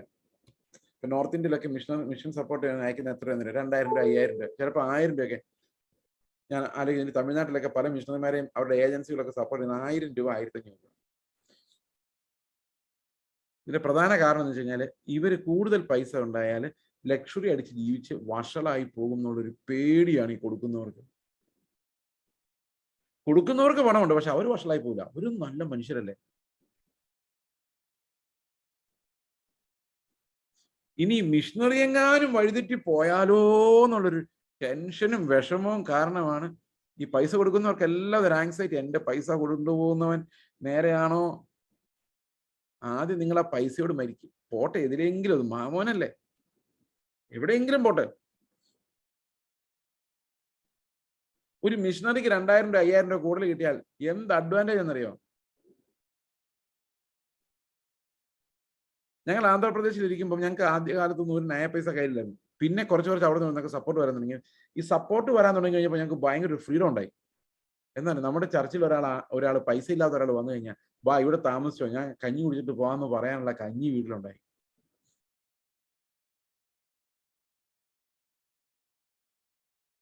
ചുറ്റും മുഴുവൻ ദരിദ്രവാസികളുടെ ശുശ്രൂഷിക്കാൻ പോകുന്ന ആളും ദരിദ്രവാസി. ദൈവം തന്നോളും, പക്ഷെ ഞാൻ പറഞ്ഞത് ദൈവം തരില്ലെന്നൊന്നുമല്ല, ഈ കൊടുക്കുന്നവരുടെ മനോഭാവമാണ് ഞാൻ പറഞ്ഞത്. എന്തിനാ അവർക്ക് അത്രയും പൈസ? നിങ്ങൾക്ക് 50,000 ഉണ്ടായിട്ട് തികയുന്നില്ല, അത് വേറെ കാര്യം. അത് അവൻ എന്തിനാ 5000 രൂപ എന്നുള്ളതാണ് നമ്മുടെ ചോദ്യം. കേൾപ്പാൻ ചെവിയുള്ള സകല മനുഷ്യരും ഇത് കേൾക്കട്ടെ എന്ന് ഞാൻ ആഗ്രഹിക്കുന്നു. നമ്മൾ മറ്റുള്ളവരെ വിധിക്കാൻ വേണ്ടി, മറ്റുള്ളവരെ നന്നാക്കാൻ വേണ്ടി, ഇനി അവരെങ്ങാനും തെറ്റിപ്പോയാലോ എന്നുള്ള ടെൻഷനിൽ രാത്രി പകലിരുന്ന് പ്രാർത്ഥിക്കുന്നവരെ നിങ്ങൾ തെറ്റിക്കിടക്കുന്ന ആദ്യം നിങ്ങൾ കണ്ടാൽ നിങ്ങളുടെ പ്രാർത്ഥന നിങ്ങൾ നിർത്തി നിങ്ങൾ നിലവിളിക്കാൻ തുടങ്ങും. കാരണം ഇത് മറ്റുള്ളവരെ നന്നാക്കാൻ വേണ്ടിയുള്ള പരാക്രമം അവസാനിപ്പിച്ചാൽ മാത്രം നമ്മൾ രക്ഷപ്പെടൂ. ഇത് വഴി നീള ഉപദേശം, നാട് നീള ഉപദേശം, പക്ഷെ നമുക്കൊന്നും മാറാൻ പറ്റുന്നില്ല. ഇതാണ് ഇന്നത്തെ അവസ്ഥ എന്ന് പറയുന്നത്. ഏതായാലും ദൈവത്തിന്റെ നീതി വെളിപ്പെട്ടപ്പോൾ, പ്രവൃത്തിക്കായിട്ടെങ്ങാനും വെളിപ്പെട്ടായിരുന്നെങ്കിൽ ആ യഹൂദന്മാര് നമ്മളെ കളിയാക്കി കൊന്നു നശിപ്പിച്ചേനെ. അവര് പ്രാക്ടീസ് ഉള്ള ആൾക്കാരല്ലേ, അവരപ്പം തന്നെ ഈ നീതിയെല്ലാം അനുസരിച്ചേനെ. നമ്മൾ എവിടെയോ കിടന്ന ജാതി ഇതുമെല്ലാം അനുസരിച്ച് തീർക്കാൻ പോകുന്നുണ്ട്. അപ്പൊ ആരെ രക്ഷിച്ചേനെ? ഈ മിടുക്കന്മാരായ ആൾക്കാരെ രക്ഷിച്ചേനെ. പ്രവൃത്തിയാലുള്ളൊരു നീതി ആയിരുന്നെങ്കിൽ. ജന്മനാ ചില ആൾക്കാർ ഭയങ്കര സൗമ്യനായിരിക്കും, അവരൊക്കെ സ്വർഗത്തിൽ പോയി. പ്രവൃത്തിയായിരുന്നെങ്കിൽ. മനസ്സിലായി? ഇപ്പൊ ഒരു കാരണം തെളിച്ചാൽ മറ്റേ കാരണം കാണിച്ചു കൊടുക്കും. പല കാരണങ്ങളാൽ മറ്റേ കാരണം കാണിച്ചു കൊടുക്കാം. ഒന്ന്, സ്നേഹം കൊണ്ടാവണം ഒരു നിർബന്ധമില്ല. ഒന്ന്, തിരിച്ചടിച്ച ആൾക്കാർ കാണും, ഞാൻ ഇത്ര നാളും പ്രസംഗിച്ച് നടന്നതല്ലേ, തിരിച്ചടിക്കുന്ന മോശമല്ലേ എന്ന് വിചാരിച്ചടിക്കാത്തവരും, തിരിച്ചൊന്നടിച്ചാൽ ഇനി ഞാൻ 10 കൊള്ളുമെന്ന് പേടിച്ച് അടിക്കാതിരിക്കുന്നവരും.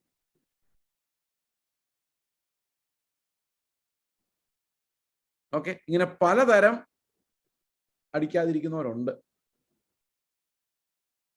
ഇതൊന്നും ആത്മീകമാണെന്ന് വിചാരിക്കരുത്. അതുകൊണ്ട് പ്രവൃത്തി എങ്ങനെയായി എന്നുള്ളതല്ല പ്രശ്നം, നമ്മുടെ അകത്ത് എന്ത് മാറ്റം ഉണ്ടായെന്നുള്ളതാണ് പ്രശ്നം.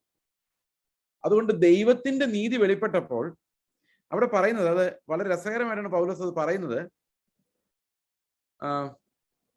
ഇതെല്ലാം മാച്ച് കളയട്ടെ. ഓക്കെ,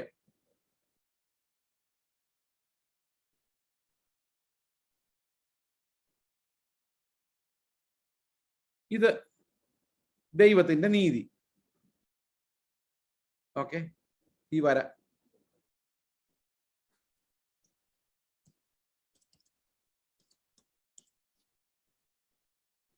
ഇതാണ് വെളിപ്പെട്ട് വന്നത്. ഇനി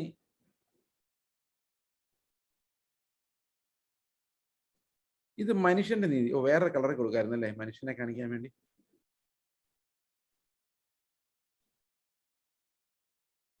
കളർ മാറുന്നില്ലല്ലോ. അങ്ങനെ തന്നെ ഇരിക്കട്ടെ.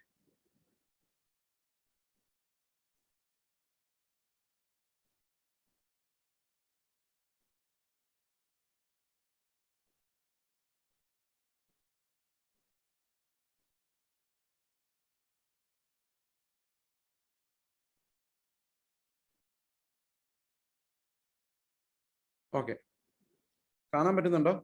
ഇത് മനുഷ്യന്റെ നീതി. ഓക്കെ, ഇനി മനുഷ്യന് കുറെയൊക്കെ നന്നാവും കേട്ടോ. ഇവിടെ എത്താം, ഇവിടെ എത്താം, ഇവിടെ എത്താം. ഇങ്ങനെ പല വരകളുണ്ട്. ഞാൻ വരകൾ എക്സ്പ്ലെയിൻ ചെയ്യാം. ഞാനിങ്ങനെ എക്സ്പ്ലെയിൻ ചെയ്ത് യൂട്യൂബിൽ വീഡിയോ ഉണ്ട്. ഓക്കെ, മനുഷ്യന്റെ നീതി. ഇപ്പൊ ഇത് സാധാരണ മനുഷ്യൻ.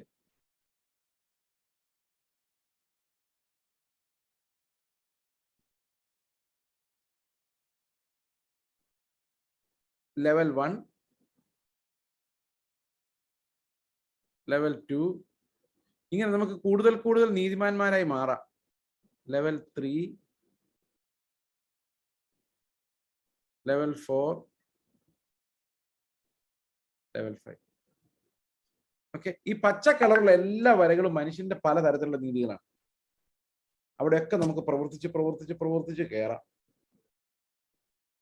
പക്ഷെ ക്രിസ്തുവിന്റെ നീതിയിൽ മാത്രം പ്രവർത്തിച്ച് കയറാൻ പറ്റത്തില്ല. അത് വിശ്വാസത്താൽ മാത്രമേ കയറാൻ പറ്റുള്ളൂ. അതുകൊണ്ട് എന്ത് സംഭവിച്ചു വെച്ച് കഴിഞ്ഞാൽ, ഈ വരയിൽ നിന്നാലും, ഈ വരയിൽ നിന്നാലും, ഈ വരയിൽ നിന്നാലും, ഇവിടെ നിന്നാലും, എവിടെ നിന്നാലും ഒറ്റ വഴിയുള്ളൂ വിശ്വസിക്കാൻ. ഓക്കെ, അതെന്താണെന്നറിയോ? വിശ്വാസം എന്ന ഒരൊറ്റ വര. അപ്പോൾ ഈ വരയിലുള്ള പരീശനും ഈ വരയിലുള്ള ജാതിക്കും മിടുക്കന്മാരായവർ, ഓക്കെ, ഈ വരയിലോ അതിന്റെ താഴെയോ ഉള്ള നമുക്കും രക്ഷപ്പെടാൻ ഒരൊറ്റ വഴിയുള്ളൂ. എന്താണ്? ഫെയ്ത്ത്. സകലരും രക്ഷിക്കും. അപ്പൊ ദൈവത്തിന്റെ നീതി വെളിപ്പെട്ടു വന്നപ്പോൾ എല്ലാവരും രക്ഷിക്കണം, അല്ലെ? എല്ലാവരും രക്ഷിക്കണം. അതുകൊണ്ട് കർത്താവ് പറഞ്ഞു, നിങ്ങൾ എന്നെ വിശ്വസിച്ചാൽ ഞാൻ നിന്നെ രക്ഷിക്കും. ഓക്കെ, അപ്പോൾ 4-ാമത്തെ വരയിൽ നിൽക്കുന്നവനും വിശ്വസിക്കണം, 1-ാമത്തെ വരയിൽ നിൽക്കുന്നവനും വിശ്വസിക്കണം. എല്ലാവർക്കും കൂടെ ഒരു വഴി തുറന്നു. ആ വഴിയാണ് വിശ്വാസത്താലുള്ള നീതി എന്ന് പറയുന്നത്. അപ്പൊ ദൈവത്തിന്റെ നീതി വെളിപ്പെട്ടപ്പോൾ അത് വിശ്വാസം ഹേതുവായും വിശ്വാസത്തിനായിക്കൊണ്ടും വെളിപ്പെട്ടു.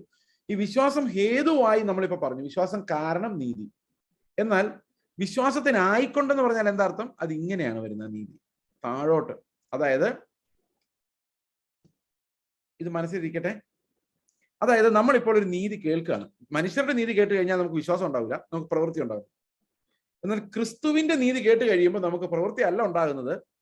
എന്റെ കർത്താവെ ഞാൻ എന്ത് ചെയ്യും എന്നുള്ള ഞരക്കവും, കർത്താവ് എന്നെ സഹായിച്ചാൽ ഞാൻ രക്ഷപ്പെടും എന്നുള്ള വിശ്വാസവുമാണ് എൻ്റെ ഉള്ളിൽ ഉണ്ടാക്കുന്നത്. അത്ര ഉന്നതമാണ് ദൈവത്തിന്റെ നീതി എന്ന് പറയുന്നത്. മനസ്സിലായോ? മഹാത്മാഗാന്ധിയുടെ പ്രസംഗം കേട്ട് നമുക്കറിയാം, മഹാത്മാഗാന്ധിയെ പോലെ ആവണം, അങ്ങനെ ആവാൻ വേണ്ടി നടക്കുന്ന ഒത്തിരി ആൾക്കാരുണ്ട്. അതുപോലെ നിങ്ങൾക്കൊരു ചില അമ്മമാരൊക്കെ പിള്ളേർക്ക് പണ്ട് പറഞ്ഞു കൊടുക്കുമായിരുന്നു. ഇപ്പോഴൊന്നും പറയും, ഇപ്പൊ ഒന്നും മിണ്ടില്ല. പണ്ട് പറഞ്ഞു കൊടുക്കുമായിരുന്നു മിഷണറിമാരുടെ ജീവിതം. ഹഡ്സൺ ടൈലർ ചൈനയിൽ പോയത്. അപ്പൊ ഹഡ്സൺ ടൈലർ ചൈനയിൽ പോയി എന്ന് പറഞ്ഞാൽ എനിക്കത് കേൾക്കുമ്പോൾ എന്താ തോന്നുന്നത്? എനിക്കും പോകണം. ഇനി കർത്താവ് ക്രൂശിൽ കയറിയ കാര്യം എന്ന് പറഞ്ഞ് എനിക്കും ക്രൂശിൽ കയറണം എന്ന് ആർക്കും പറയാൻ പറ്റില്ല. കർത്താവ് മരണത്തിനായി ഏൽപ്പിച്ചു കൊടുത്തു എന്ന് ആലോചിച്ച് നോക്കി. അങ്ങനെ ജഡത്തിന്റെ പ്രവൃത്തികളാൽ അങ്ങനെ ഏൽപ്പിച്ചു കൊടുക്കാൻ പറ്റില്ല എന്ന് എനിക്കറിയാം. കാരണം ക്രിസ്തുവിന്റെ നീതി വെളിപ്പെടുമ്പോൾ അത് എന്റെ പ്രവൃത്തികളാൽ അസാധ്യമാണ് എന്നെനിക്ക് മനസ്സിലാകുമ്പോൾ എനിക്ക് കർത്താവിനോട് പറയാണ്, ഇത് പ്രവൃത്തികളാലല്ല ലഭിക്കുന്നത്, ഇത് വിശ്വസിക്കുന്ന ഏവർക്കും കൃപയാൽ സൗജന്യമായി ലഭിക്കുന്ന നീതിയാണ്. My God. അപ്പൊ എല്ലാവരെയും രക്ഷിക്കാൻ ഇത് മതി. ഓക്കെ, ഞാൻ നിങ്ങളോട് നേരത്തെ പറഞ്ഞതുപോലെ ചില ആളുകൾ നല്ല കുടുംബത്തിൽ പിറന്നവരാണ്. അവർക്ക് ചെറുപ്പത്തിലെ ശിക്ഷണം ലഭിക്കും, നീതി അവരുടെ ഉള്ളിൽ ഉണ്ടാകും, ഒരു സൂപ്പർ ഈഗോ ഉണ്ടാകും, ഒരു നീതി ബോധം ഉണ്ടാവും. ഇന്നത് ചെയ്യുന്ന തെറ്റാണ് എന്ന് അവന് മനസ്സിലാവും. അങ്ങനെ അവൻ നീതിമാനായി മാറി, പിന്നെ പതുക്കെ പതുക്കെ കൂടുതൽ നീതിമാനായി മാറി സ്വർഗത്തിൽ പോകും. എന്നാൽ വേറൊരു കൂട്ടം ജനം തെരുവിൽ വളരും, പേരൻസ് ഇല്ലാതെ വളരും. അവർക്ക് ഈ മോറൽ തത്വങ്ങളൊന്നും അവർ പഠിക്കില്ല. അവര് ജയിക്കാൻ വേണ്ടി യുദ്ധം ചെയ്യും, ആഹാരത്തിന് വേണ്ടി അടിക്കും, റോഡിൽ മയക്കുമരുന്ന് ഇങ്ങനെയുള്ള കാര്യങ്ങൾ കച്ചവടം ചെയ്യും. അവരെല്ലാം നരകത്തിൽ പോകും. നിങ്ങൾ ആലോചിക്കുന്നത് അൺഫെയർ അല്ലേ ഇത്? അവൻ എൻ്റെ വീട്ടിൽ ജനിച്ചിരുന്നെങ്കിൽ, അവൻ എൻ്റെ ബുദ്ധി ഉണ്ടായിരുന്നെങ്കിൽ, അവൻ എന്നെ പോലെ ആയിരുന്നെങ്കിൽ അവൻ എത്രയോ നീതിമാനായിരിക്കുമായിരുന്നു. ശരിയല്ലേ? അപ്പൊ ഏതോ ഒരു നല്ല കുടുംബത്തിൽ ജനിച്ചു എന്നുള്ളതിനാൽ, ചെറുപ്പത്തിൽ എനിക്ക് തല്ല് തരുന്ന വളർത്തുന്ന മാതാപിതാക്കൾ ഉണ്ടായി എന്നുള്ളതിനാൽ, എൻ്റെ ഉള്ളിലുണ്ടായ ഒരു നീതിബോധം വെച്ച് നോക്കി എന്നെ സ്വർഗത്തിൽ വിടുകയും, വേറൊരുത്തൻ അവൻ്റെതല്ലാത്ത തെറ്റുകളാൽ തെരുവിൽ വളർന്ന് ഗുണ്ടകളുടെ ഇടയിൽ വളർന്ന് അങ്ങനെ ആയി പോകുമ്പോൾ അവൻ നരകത്തിലും പോവുകയും ചെയ്യുകയാണെങ്കിൽ, ദൈവം ആരെയാണ് ശരിക്കും രക്ഷിക്കുന്നത്? ദൈവം ആരെയും രക്ഷിക്കുന്നില്ല. അത് അനീതിയാണ്. അവന് ചോദിക്കാം, എനിക്ക് ഇയാളുടെ വീട്ടിൽ എന്നെ ജനിപ്പിച്ചിരുന്നെങ്കിൽ എനിക്ക് സ്വർഗത്തിലിരിക്കാൻ പറ്റുമായിരുന്നില്ല. അപ്പൊ കർത്താവ് തീരുമാനിച്ചു, പ്രവൃത്തികളാൽ ആരെയും നീതീകരിക്കുന്നില്ല. മനസ്സിലാവുന്നുണ്ടേ പറയുന്നത്? എന്നിട്ട് ഈ ഗജപോക്കിരിയായി റോഡിൽ കൂടെ നടന്നവനോടും, മഹാമിടുക്കനായി ഒരു തെറ്റും ചെയ്യാതെ സൂക്ഷിച്ചു നടന്നു പോയവനോടും കർത്താവ് പറയാണ്, നിങ്ങൾ രണ്ടുപേരും കണക്കാണ്, നിങ്ങൾ രണ്ടുപേരും പാപികളാണ്, നിങ്ങൾ രണ്ടുപേരും സ്വർഗത്തിൽ പോവില്ല.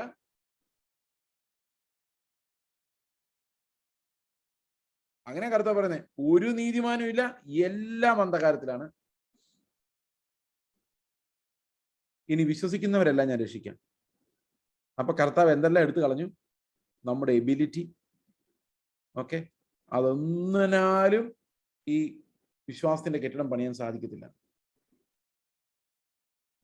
മനസ്സിലാവുന്നുണ്ടായി പറയുന്നത്? അപ്പൊ ദൈവത്തിന്റെ നീതി വെളിപ്പെട്ടപ്പോൾ അത് എന്തിനായി വെളിപ്പെട്ടു? അത് നമ്മളിൽ വിശ്വാസം ഉണ്ടാക്കാൻ വേണ്ടി വെളിപ്പെട്ടു. ഇത് ബൈബിളിൽ വേറെ റെഫറൻസ് ഉണ്ടോ? 2 പത്രോസ് 1-ാം അധ്യായത്തിന്റെ 1-ാം വാക്യം, 2 Peter chapter 1 verse 1 and 2. 1 മതി, 1 വായിക്കാമോ? 2 പത്രോസ് 1:2, 1:1, 1:2, 2 പത്രോസ്. ഞങ്ങൾ കണ്ടു.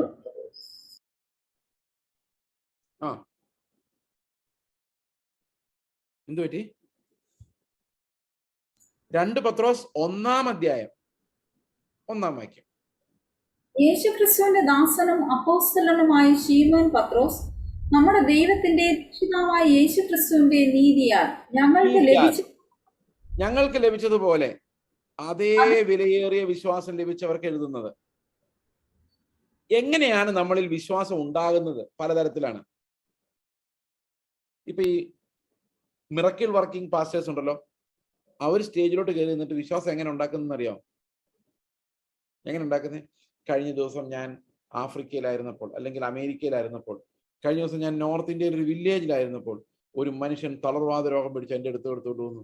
എന്നോട് കർത്താവ് പറഞ്ഞു, അവനോട് പറ എഴുന്നേറ്റ് നടക്കാൻ. ഞാൻ എഴുന്നേറ്റ് നടക്കാൻ പറഞ്ഞു, അവൻ എഴുന്നേറ്റ് നടന്നു. അപ്പോഴേ ഇവിടെ ഉള്ളവരെല്ലാം ഹല്ലേലൂയ, ഇവിടെയും കുറെ തളർവാദ രോഗികൾ ഇരിപ്പുണ്ട്. അപ്പം ഈ 2-3 സംഭവങ്ങൾ അവിടെ നടന്നു ഇവിടെ നടന്നൊക്കെ പറഞ്ഞു കഴിയുമ്പോഴേക്ക് ഇയാൾ ആള് പുലിയാണെന്ന് ഈ കേൾക്കുന്ന ആൾക്കാർക്ക് മനസ്സിലാവുകയും അങ്ങനെ അയാളുടെ കഴിവിൽ ഇവർ വിശ്വസിക്കുകയും ചെയ്ത് ഒരു വിശ്വാസം ഉളവാക്കുക ചെയ്യുന്നത്. അല്ലേ? ശരിയാണ്.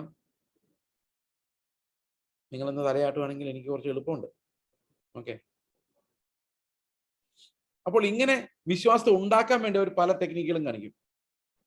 അതായത് ഈ ഇവരുടെ കയ്യിലുള്ളത് ഭയങ്കര സാധനമാണെന്ന് കാണിക്കാൻ വേണ്ടി. അവിടെ ഞാൻ പ്രവചിച്ചത് അങ്ങനെ സംഭവിച്ചു. അപ്പൊ നമ്മളെല്ലാം ഇവിടെ ഒന്നും നടക്കുന്നില്ല.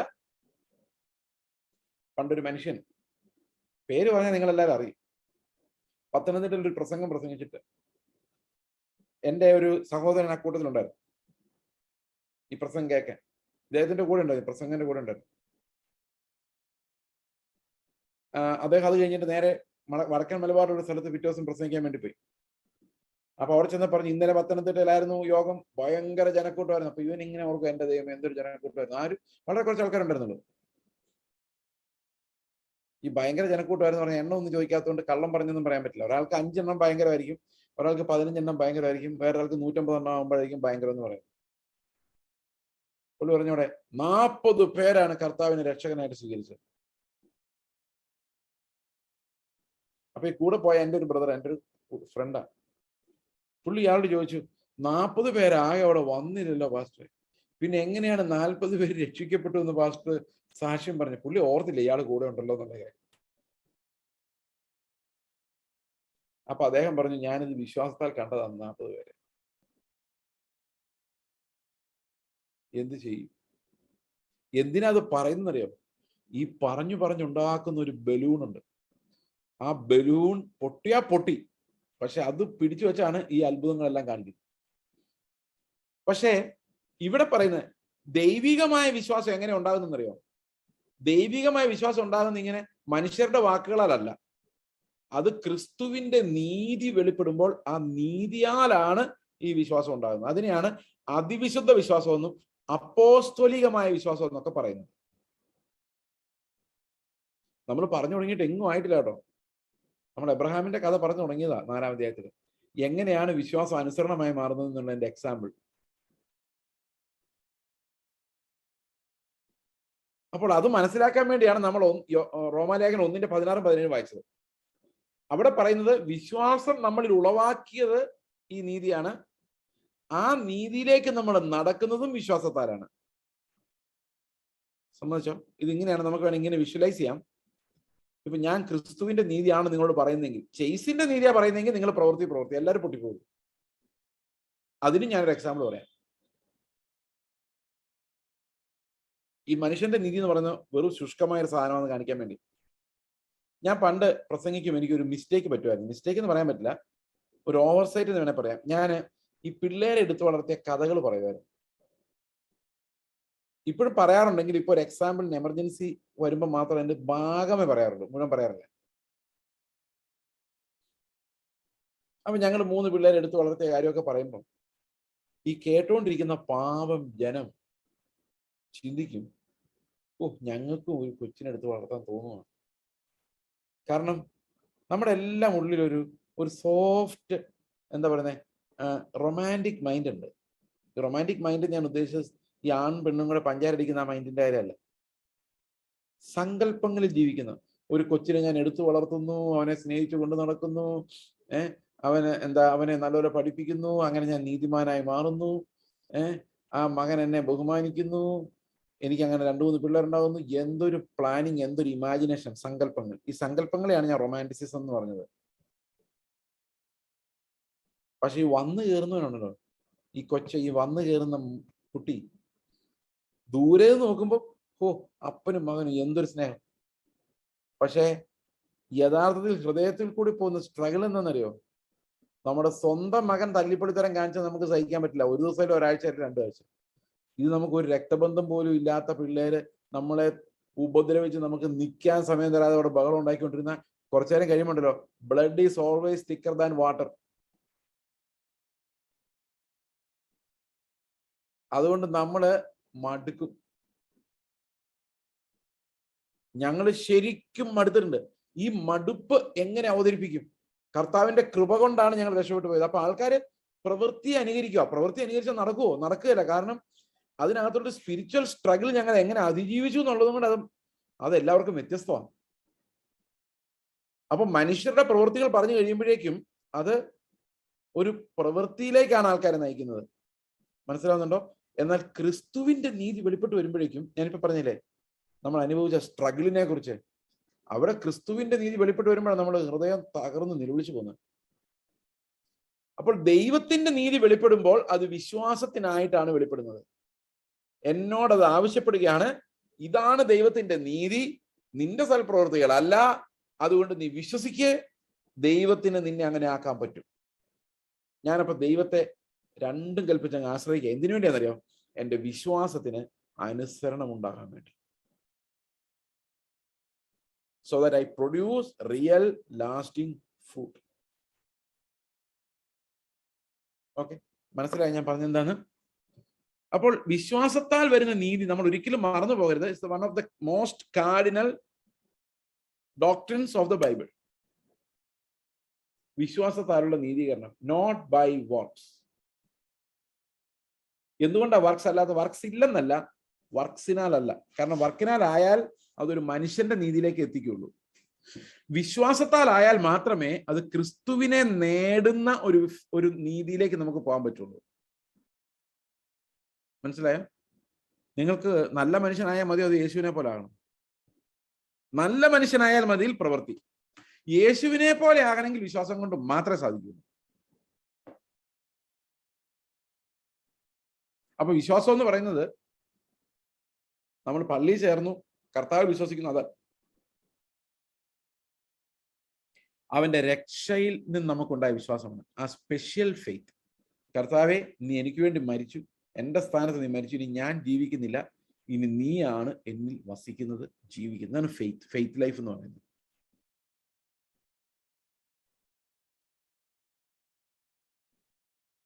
ഓക്കെ, അപ്പോൾ റോമറുടെ 16-17, 1:16-17 അതാണ്, എന്റെ നീതിമാൻ വിശ്വാസത്താൽ ജീവിക്കും. അപ്പോൾ ഫെയ്ത്ത് എലോൺ എന്ന് പറയുന്നത് 2 ദിവസത്തേക്കല്ല, നമ്മുടെ ജീവിതകാലം മുഴുവൻ ഒരു വീണ്ടും ജനിച്ച ഒരാളെ സംബന്ധിച്ച് അവന്റെ ലൈഫ് ഫെയ്ത്ത് ബേസ്ഡ് ആണ്. അതാണ് അവന്റെ നീതി. Always faith based. കാരണം ഓരോ സമയത്തും ഞാൻ വെല്ലുവിളിക്കപ്പെടുന്നത് അപ്പുറത്തെ മത്തായി ചേട്ടൻ നല്ലപോലെ ചെയ്തല്ലോ അതുപോലെ ഞാൻ ചെയ്യണമെന്നല്ല, യേശുക്രിസ്തു എങ്ങനെയാണോ ഇത് ചെയ്തത് എന്നുള്ളതാണ് എന്റെ റെവലേഷൻ. അതാണ് ഞാൻ നോക്കിക്കൊണ്ടിരിക്കുന്നത്.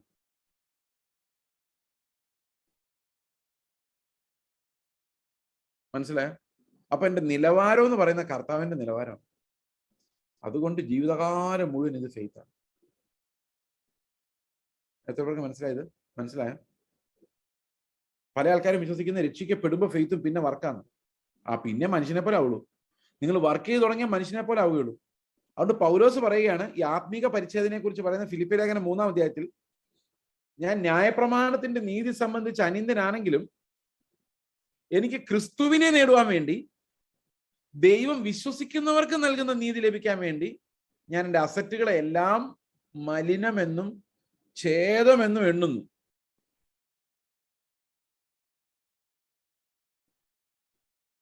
മനസ്സിലായോ? അപ്പോൾ ഈ വിശ്വാസം നിങ്ങളുടെ ഉള്ളിൽ ഉണ്ടെങ്കിൽ, ആ വിശ്വാസം നിങ്ങൾക്ക് ലഭിച്ചത്, യഥാർത്ഥ വിശ്വാസം നിങ്ങളുടെ ഉള്ളിൽ ഉണ്ടെങ്കിൽ ആ വിശ്വാസം നിങ്ങൾക്ക് ലഭിച്ചത് ദൈവത്തിന്റെ നീതിയാലാണ്. Righteousness produces faith and faith produces righteousness. ഇത് ചുരുക്കി പറഞ്ഞ എങ്ങനെയാണ്? നിങ്ങൾ നീതിയെക്കുറിച്ച്, ദൈവത്തിന്റെ നീതി അടങ്ങിയിരിക്കുന്ന സുവിശേഷം കേൾക്കുമ്പോൾ, ആ വചനം കേൾക്കുമ്പോൾ, നിങ്ങൾ ആ വചനത്തിൽ നിന്ന് നിങ്ങളുടെ ഹൃദയത്തിലേക്ക് ഒരു പാലം പണിയപ്പെടുന്നു. ഈ പാലത്തെയാണ് ഫെയ്ത്ത് എന്ന് പറയുന്നത്. സമ്മതിച്ചോ? മനസ്സിലായോ? ആ പാലത്തിലൂടെ ഞാൻ നടന്ന് അപ്പുറത്തെത്തുന്നു. അങ്ങനെയാണ് ഫെയ്ത്തിലൂടെ ഞാൻ എന്തുണ്ടാക്കുന്നു? നീതി ഉണ്ടാകുന്നു. മനസ്സിലായോ? That means righteousness comes down to us by faith and I achieve righteousness by faith. എന്ന് പറഞ്ഞു കഴിഞ്ഞാൽ നീതിയുടെ പ്രസംഗം എൻ്റെ ഉള്ളിൽ വിശ്വാസം ഉണ്ടാക്കുന്നു, ഒരു വിശ്വാസം എന്ന പാലം ഉണ്ടാകുന്നു. ആ വിശ്വാസത്തിലൂടെ നടന്ന് ഞാൻ, അപ്പൊ എങ്ങനെ വിശ്വാസം ഉണ്ടാകുന്നത്? ഞാൻ കുറച്ച് നേരം തീരുമാനിക്കും, ഞാൻ കുറച്ച് വിശ്വാസം ഉണ്ടാക്കാൻ പോവാണ്, അങ്ങനെ വരുന്നതല്ല. ഓക്കെ, വിശ്വാസം നീതിയുടെ വെളിപ്പാടിനാലാണ് ഉണ്ടാകുന്നത്. ദൈവത്തിന്റെ നീതി നമ്മുടെ ഉള്ളിൽ വെളിപ്പെട്ടിട്ട് നമ്മൾ നിസ്സഹായരായി മാറുന്നില്ലെങ്കിൽ അവന്റെ കൃപയ്ക്ക് വേണ്ടി നമുക്ക് നിലവിളിക്കാൻ കഴിയില്ല. നമുക്ക് എബ്രഹാമിന്റെ കഥയിലേക്ക് മടങ്ങി വരാം. പ്രവർത്തിക്കാത്തവനെങ്കിൽ അഭക്തനെ നീതീകരിക്കുന്നവൻ വിശ്വസിക്കുന്നവന്റെ വിശ്വാസം നീതിയായി കണക്കിടുന്നു. ഓക്കെ, ഇനി താഴോട്ട് വരുമ്പോൾ എബ്രഹാമിന്റെ കഥയിലേക്ക് നമ്മൾ വരുമ്പോൾ 9-ാം വാക്യം, ഈ ഭാഗ്യവർണ്ണനം പരിച്ഛേദനയ്ക്കോ അഗ്രധർമ്മത്തിനും കൂടെയോ എബ്രഹാമിന് വിശ്വാസം നീതിയായി കണക്കിട്ടു എന്നല്ലോ നാം പറയുന്നത്. അപ്പൊ ശരിക്കും എബ്രഹാം എങ്ങനെ നീതീകരിക്കപ്പെട്ടത്? വിശ്വാസത്താലാണ്. ആ സമയത്ത് എബ്രഹാം എന്തെങ്കിലും പ്രവൃത്തി ചെയ്തായിരുന്നോ? സർക്കംസിഷൻ ചെയ്തായിരുന്നോ? ഇല്ല. 10 കൽപ്പനകളിൽ ഏതെങ്കിലും അനുസരിച്ചിരുന്നോ? ഇല്ല. ഓക്കെ, അപ്പോൾ അവന്റെ വിശ്വാസം നീതിയായി മാറിയപ്പോൾ അവൻ എന്തെങ്കിലും കൽപ്പന അനുസരിച്ചിരുന്നോ? ദൈവത്തിന്റെ ജനമായി മാറിയായിരുന്നോ? ഇല്ല.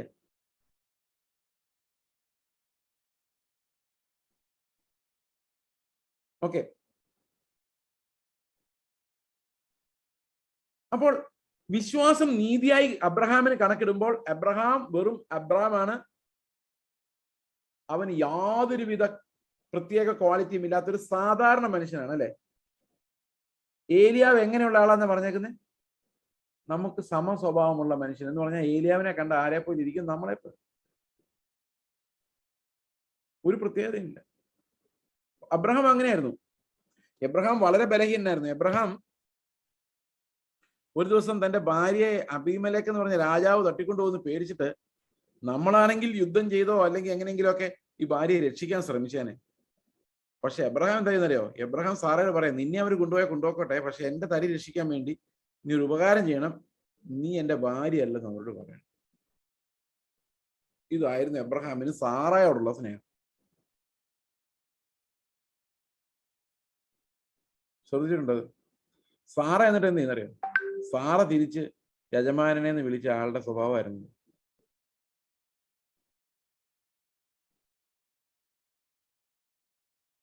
ഓക്കെ, സാറയോട് പറയാണ്, നിന്നെ അബീമേലെക്ക് കൊണ്ടുപോയാൽ ആരും കൊണ്ടുപോയാലും എനിക്ക് പ്രശ്നമൊന്നുമില്ല, എന്റെ തടി രക്ഷിക്കാൻ വേണ്ടി നീ ഒരു വ്യാജം പറഞ്ഞ എന്നെ വ്യാജമല്ലത്, പകുതി സത്യമാണ്.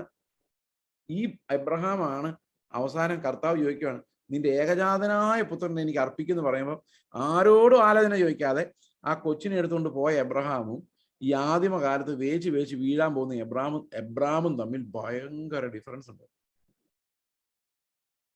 ഇതിനിടയിൽ ദൈവം അവനെ, ഇത്ര ബലഹീനനായ എബ്രഹാമിനെ ദൈവം ബഹുജാതികൾക്ക് പിതാവാക്കി മാറ്റിയത് വിശ്വാസത്താൽ അവൻ നീതീകരിക്കപ്പെട്ടുകൊണ്ടാണ്. എബ്രഹാമിന്റെ ഫെയ്ത്ത് എന്ന് പറയുന്ന ഒരു ക്ലാസിക് എക്സാമ്പിൾ ആണ് ന്യൂ ടെസ്റ്റാമെന്റ് ഫെയ്ത്തിന്. അതുകൊണ്ടാണ് അവൻ നമുക്ക് വിശ്വാസത്തിൽ ഒരു പിതാവായിരിക്കുന്നത്. Because Abraham had that New Testament faith. അതെങ്ങനെയാണ് അവന് ലഭിച്ചതെന്ന് ചോദിച്ചു കഴിഞ്ഞാൽ, ദൈവം കൊടുത്ത ഒരു വാഗ്ദത്വത്തിൽ അവൻ വിശ്വസിച്ചു എന്നുള്ള ഒരൊറ്റ കാരണത്താലാണ് അവൻ നീതിമാനായി മാറി. ഇതാണ് പൗലോസ് കൊണ്ടിരുന്ന ആർഗ്യുമെന്റ്. എന്തായിരുന്നു ആ വാഗ്ദത്വം? നിന്റെ സന്തതിയെ ഞാൻ ആകാശത്തിലെ നക്ഷത്രങ്ങൾ പോലെ ആക്കും എന്ന് അവനോട് കൽപ്പിച്ചു. ഇതായിരുന്നു പ്രോമിസ്. അത് ഉൽപ്പത്തി പുസ്തകം 15:5-6 ആണ്.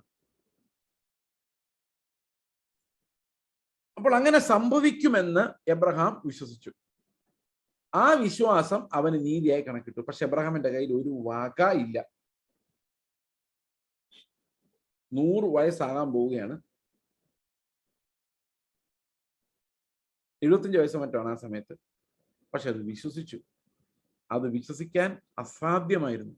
But he still believed and that was counted to him as righteousness. അത് അവന് നീതിയായിട്ട് മാറി. ഓക്കെ, ഇതെങ്ങനെയാണ് സംഭവിച്ചത്?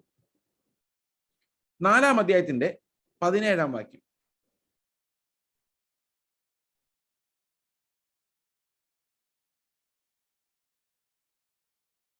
4-ാം അധ്യായത്തിന്റെ 17-ാം വാക്യം. മരിച്ചവരെ ജീവിപ്പിക്കുകയും ഇല്ലാത്തതിനെ ഉള്ളതിനെ പോലെ വിളിക്കുകയും ചെയ്യുന്നവനായി താൻ വിശ്വസിച്ചതിന്റെ ദൃഷ്ടിയിൽ അവൻ നമുക്കെല്ലാവർക്കും പിതാവാകേണ്ടതിന് തന്നെ. ഓക്കെ, 2 കാര്യങ്ങളാണ് എബ്രഹാം വിശ്വസിച്ചത്. എന്തൊക്കെയാണ് 2 കാര്യങ്ങൾ?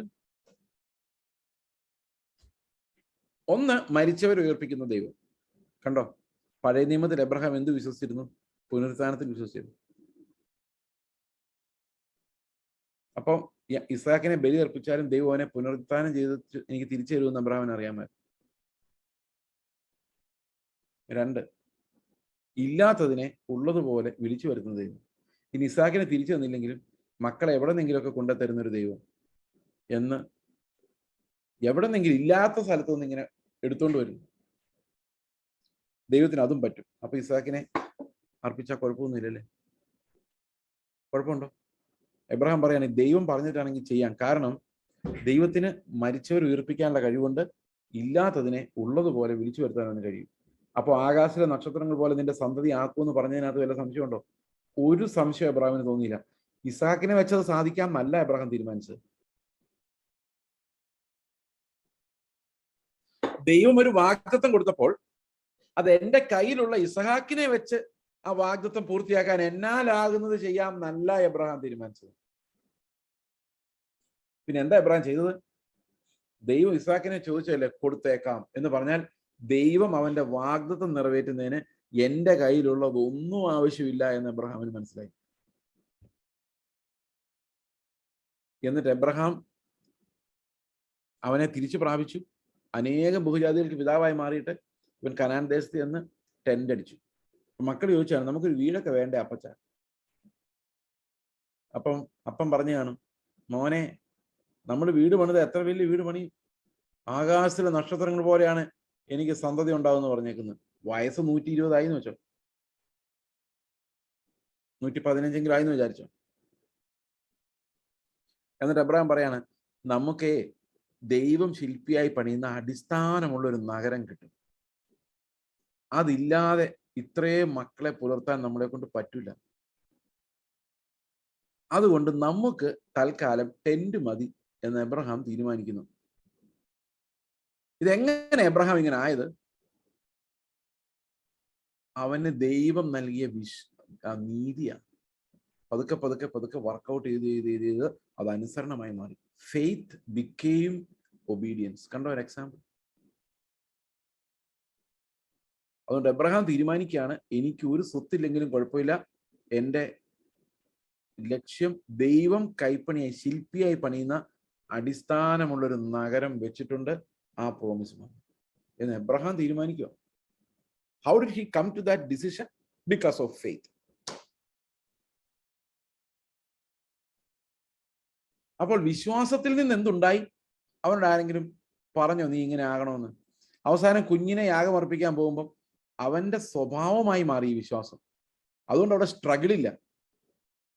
ആ വിശ്വാസം നമ്മുടെ സ്വഭാവമായി മാറിയാൽ നമുക്ക് ഈ ലോകത്ത് എന്ത് നഷ്ടപ്പെടുത്താനും ഭയമുണ്ടാവില്ല. കാരണം എന്താ? ഇവിടെ നഷ്ടപ്പെടുത്താൻ കൊള്ളാത്തതായിട്ടൊന്നുമില്ല. കാരണം നമ്മുടെ അവകാശം സ്വർഗത്തിലാണ്. സ്വർഗത്തിലെ അവകാശത്തിലേക്ക് നോക്കിക്കൊണ്ടിരിക്കുന്ന ഒരാളെ സംബന്ധിച്ച് ഈ ലോകത്ത് എന്തെങ്കിലും നേടിയെന്നുള്ളത് അവന് ഒന്നുമല്ല. അതാണ് എബ്രഹാമിന് സംഭവിച്ചത്. Faith became obedience to him. മനസ്സിലായി? നമ്മുടെ പൂർവ്വതലമുറ അങ്ങനെയായിരുന്നു. their faith became obedience.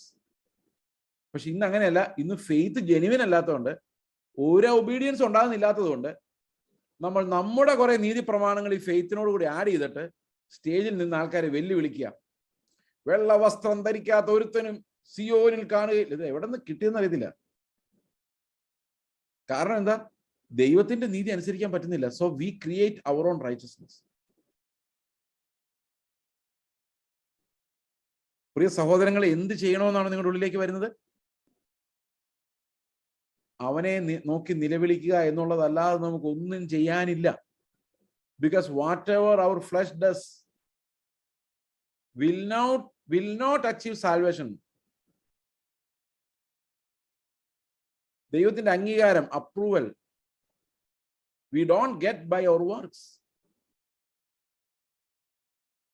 Okay, മനസ്സിലായോ? അപ്പോൾ ദൈവത്തിന്റെ നീതി എൻ്റെ ഉള്ളിൽ പ്രവർത്തിക്കാൻ തുടങ്ങിക്കഴിഞ്ഞാൽ പതുക്കെ പതുക്കെ പതുക്കെ പതുക്കെ എനിക്ക് യേശുവിന്റെ സ്വഭാവം ഉണ്ടായി വരും. അതെങ്ങനെ ഉണ്ടായി വരും എന്ന് ചോദിച്ചു കഴിഞ്ഞാൽ ദാറ്റ് ഹാപ്പൻസ് ബൈ ഫെയ്ത്ത്. ഞാനല്ല ക്രിസ്തു അത്രേ, ഞാനല്ല ക്രിസ്തു അത്രേ. അപ്പൊ ആത്മാവ് നമ്മോട് സംസാരിക്കും, ക്രിസ്തു ആയിരുന്നെങ്കിൽ ഇങ്ങനെ ആയിരുന്നു, അവനോട് ഈ വാശിയും വെച്ചോണ്ട് നടക്കത്തില്ലായിരുന്നു. കർത്താവ് യൂദായെ എങ്ങനെ സ്നേഹിച്ചെന്നറിയോ? എങ്ങനെ സ്നേഹിച്ചു? യേശു ഏറ്റവും കൂടുതൽ സ്നേഹിച്ച ശിഷ്യൻ ആരാ?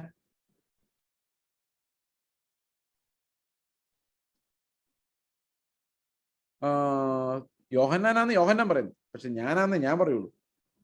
അതിന്റെ കാരണം എന്താണെന്ന് വെച്ച് കഴിഞ്ഞാൽ ഏറ്റവും കൂടുതൽ ഇളച്ചു കിട്ടിയവനാണ് ഏറ്റവും സ്നേഹിക്കുന്നത്. യോഹന്നാൻ നോക്കിയപ്പോൾ എൻ്റെ ദൈവമേ, എൻ്റെ കർത്താവെ, ഇന്നെപ്പോലെ ഒരു പാപിയെ നീ എങ്ങനെ സ്നേഹിച്ചു? പത്രോസൊക്കെ കുറച്ചുകൂടെ ഡീസൻ്റ് ആയിട്ട് യോഹന്നാന് തോന്നുന്നു. നമുക്ക് നേരെ തിരിച്ചു, നമ്മൾ മാത്രം ഡീസൻ്റ് ആയിട്ട് തോന്നുന്നു. എന്നാൽ ശിഷ്യന്മാരുടെ കാര്യം വന്നപ്പോഴേക്കും ശിഷ്യന്മാർക്ക് അവരവരാണ് ഡീസൻ്റ് അല്ലാതെ തോന്നുന്നത്. ബാക്കി എല്ലാവരെ കുറിച്ചും ഭയങ്കര അഭിപ്രായം. യൂദായെ കുറിച്ച് അവർക്ക് ഭയങ്കര അഭിപ്രായമായിരുന്നു ശിഷ്യന്മാർക്ക് കേട്ടോ. നിങ്ങൾ ഒരാളെ ഒറ്റ കൊടുക്കുമെന്ന് പറയുമ്പോൾ ശിഷ്യന്മാർ അങ്ങോട്ടും ഇങ്ങോട്ടും നോക്കിയതല്ലാതെ യൂദയായിരിക്കും ആരും പറഞ്ഞില്ല. കാരണം ഹി വാസ് എ പെർഫെക്റ്റ് പ്രിറ്റൻഡർ. ഒരു സൂപ്പർ അഭിനേതാവായിരുന്നു യൂദ. നമ്മളെ കണ്ടാൽ ആർക്കും സംശയം തോന്നുന്നില്ല ഇവൻ ദൈവവിരോധിയും പാപത്തിന്റെ അടിമയുമാണ്. നമ്മൾ വളരെ സൂക്ഷ്മമായിട്ട് അതിനെ മറയ്ക്കാൻ കഴിവുള്ളവരാണ്.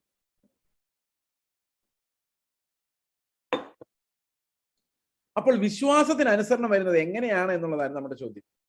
So I have introduced to you a supreme faith that you cannot achieve by works. വിശ്വാസത്താൽ മാത്രം, ക്രിസ്തു വിശ്വാസത്താൽ നമ്മുടെ ഹൃദയങ്ങളിൽ വാണാൽ മാത്രം എത്തുന്ന ഒരു നീതിയെക്കുറിച്ചാണ് നമ്മൾ ഇത്രയും നേരം പറഞ്ഞുകൊണ്ടിരുന്നത്.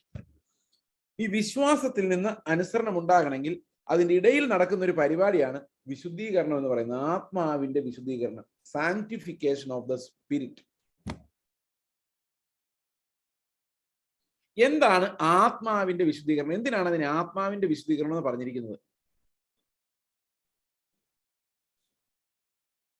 സാധാരണഗതിയിൽ നമ്മൾ വിശുദ്ധി എന്ന് പറയുന്നത് തെറ്റുകളൊന്നും ചെയ്യാതെ ജീവിക്കുന്ന ഒരു ജീവിതത്തെ കുറിച്ചാണ്. ബ്രദറെ, ഞാൻ വിശുദ്ധ ജീവിതം നയിക്കുന്ന ആളാ ബ്രദറെ. ഞാൻ സിനിമയൊന്നും കാണാറില്ല, TV ഓൺ ചെയ്യാറ് പോലും ഇല്ല, അത്ര വിശുദ്ധിയാണ് വിശുദ്ധ ജീവിതം. ഇത് നമ്മൾ ചില ആൾക്കാരെങ്കിലും വിശുദ്ധരാണെന്ന് സ്വയം പറയാനുള്ള കാരണം എന്താണെന്നറിയോ? അവർ ചില കാര്യങ്ങൾ ചെയ്യുന്നില്ല, അതുകൊണ്ടാണ്. ഡൂസ് അല്ല, ഡോൺസ്. ശരിയാണോ ഞാൻ പറഞ്ഞത്? പുക വലിക്കുന്നില്ല, കള്ളു കുടിക്കുന്നില്ല, വഴക്കുണ്ടാക്കുന്നില്ല, അപ്പം വൃത്തികേടൊന്നും ചെയ്യുന്നില്ല. ചെയ്യുന്നില്ല ചെയ്യുന്നില്ല ചെയ്യുന്നില്ല അതുകൊണ്ട് എന്തില്ല? അതിക്രമം ഇല്ല. പക്ഷെ അപ്പോഴും പാപമുണ്ട്. കാരണം ഞാൻ ചെയ്യണം ചെയ്യണം ചെയ്യണം എന്ന് കർത്താവ് പറഞ്ഞത് ഒന്നും ചെയ്യുന്നില്ല. ചെയ്യരുത് ചെയ്യരുതെന്ന് പറഞ്ഞൊക്കെ മാക്സിമം ട്രൈ ചെയ്യുന്നുണ്ട്.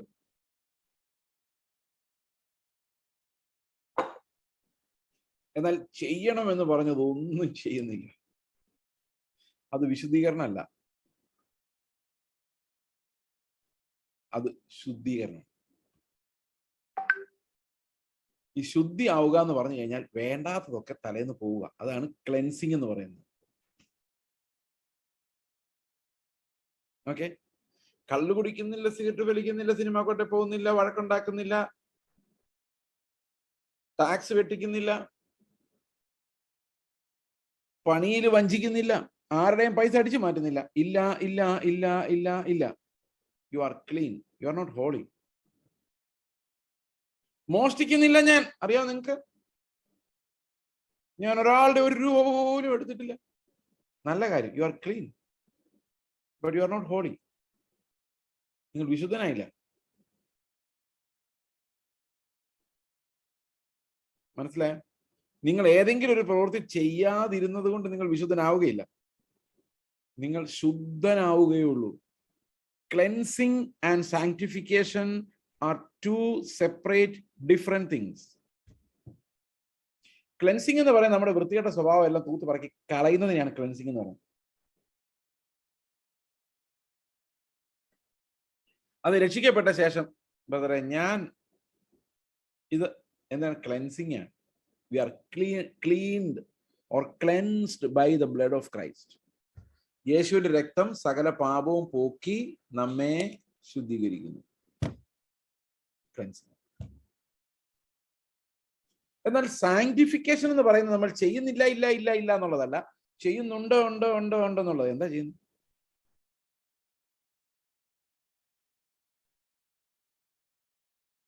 അവിടെയാണ് പ്രയാസം. എനിക്ക് ആരോടും പകയില്ല ബ്രദറെ. ഓക്കെ, സമ്മതിച്ചു. U are clean. പുറകെ നിനക്ക് എല്ലാവരോടും അകപ്പയുണ്ടോ? അതില്ല. അപ്പൊ വിശുദ്ധനല്ല, ക്ലീനാണ്. പിന്നെ എന്തില്ല? ക്രിസ്തുവിന്റെ ക്യാരക്ടർ ഇല്ല. അത് ഡൂസാണ്. അങ്ങോട്ട് വരാൻ പറ്റിയിട്ടില്ല.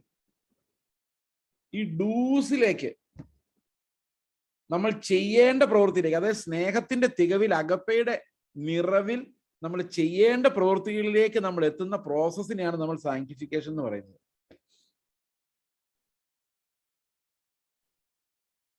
ഫോർ എക്സാമ്പിൾ, നമ്മളൊരു ഭിക്ഷക്കാരൻ വരുമ്പോൾ 100 രൂപ കൊടുക്കും. നമ്മുടെ സ്വാഭാവികമായി നമ്മുടെ സ്നേഹം 100 രൂപയുടെയാണ്. അത് പോകുന്നതുകൊണ്ട് നമ്മുടെ കയ്യിൽ നമ്മൾ വേറെ ആൾക്ക് വേണ്ടി പറഞ്ഞു വിടുന്നതുകൊണ്ട് നമ്മുടെ ഉള്ളിൽ ചെറിയ അഹങ്കാരവും ഉണ്ട്. ഓക്കെ, പക്ഷെ അതിനകത്തൊരു വലിയ ചോദ്യമുണ്ട്. Do you really love him? നീ അവനെ ശരിക്ക് സ്നേഹിക്കുന്നുണ്ട്? കൽപ്പന എന്താണ്? സ്നേഹിക്കണം. അതാണ് കൽപ്പന. ഓക്കെ, അപ്പോൾ ഈ ഡൂസിലേക്ക് നമ്മൾ വരുമ്പോൾ നമ്മൾ പൊളിഞ്ഞു പോവാം. ആ ഡൂ ചെയ്യണം, അനുസരിക്കണം, സ്നേഹിക്കണം, കരുണ കാണിക്കണം, ക്ഷമിക്കണം, ഇതിനെല്ലാവരും ഡോണ്ട് ഉണ്ട്. പക്ഷെ ഞാൻ പോസിറ്റീവ് വെർച്യൂസിനെ കുറിച്ച് പറയാം. ഡൂ. ഇത് ആത്മാവ് നമ്മെ വിശുദ്ധീകരിച്ചാൽ മാത്രമേ നടക്കുള്ളൂ. ഈ ആത്മാവിന്റെ വിശുദ്ധീകരണം ശുദ്ധീകരണം തമ്മിലുള്ള വ്യത്യാസം ഞാനൊന്ന് ചെറിയൊരു പിക്ചർ വഴി കാണിച്ചു തരാൻ ശ്രമിക്കാം.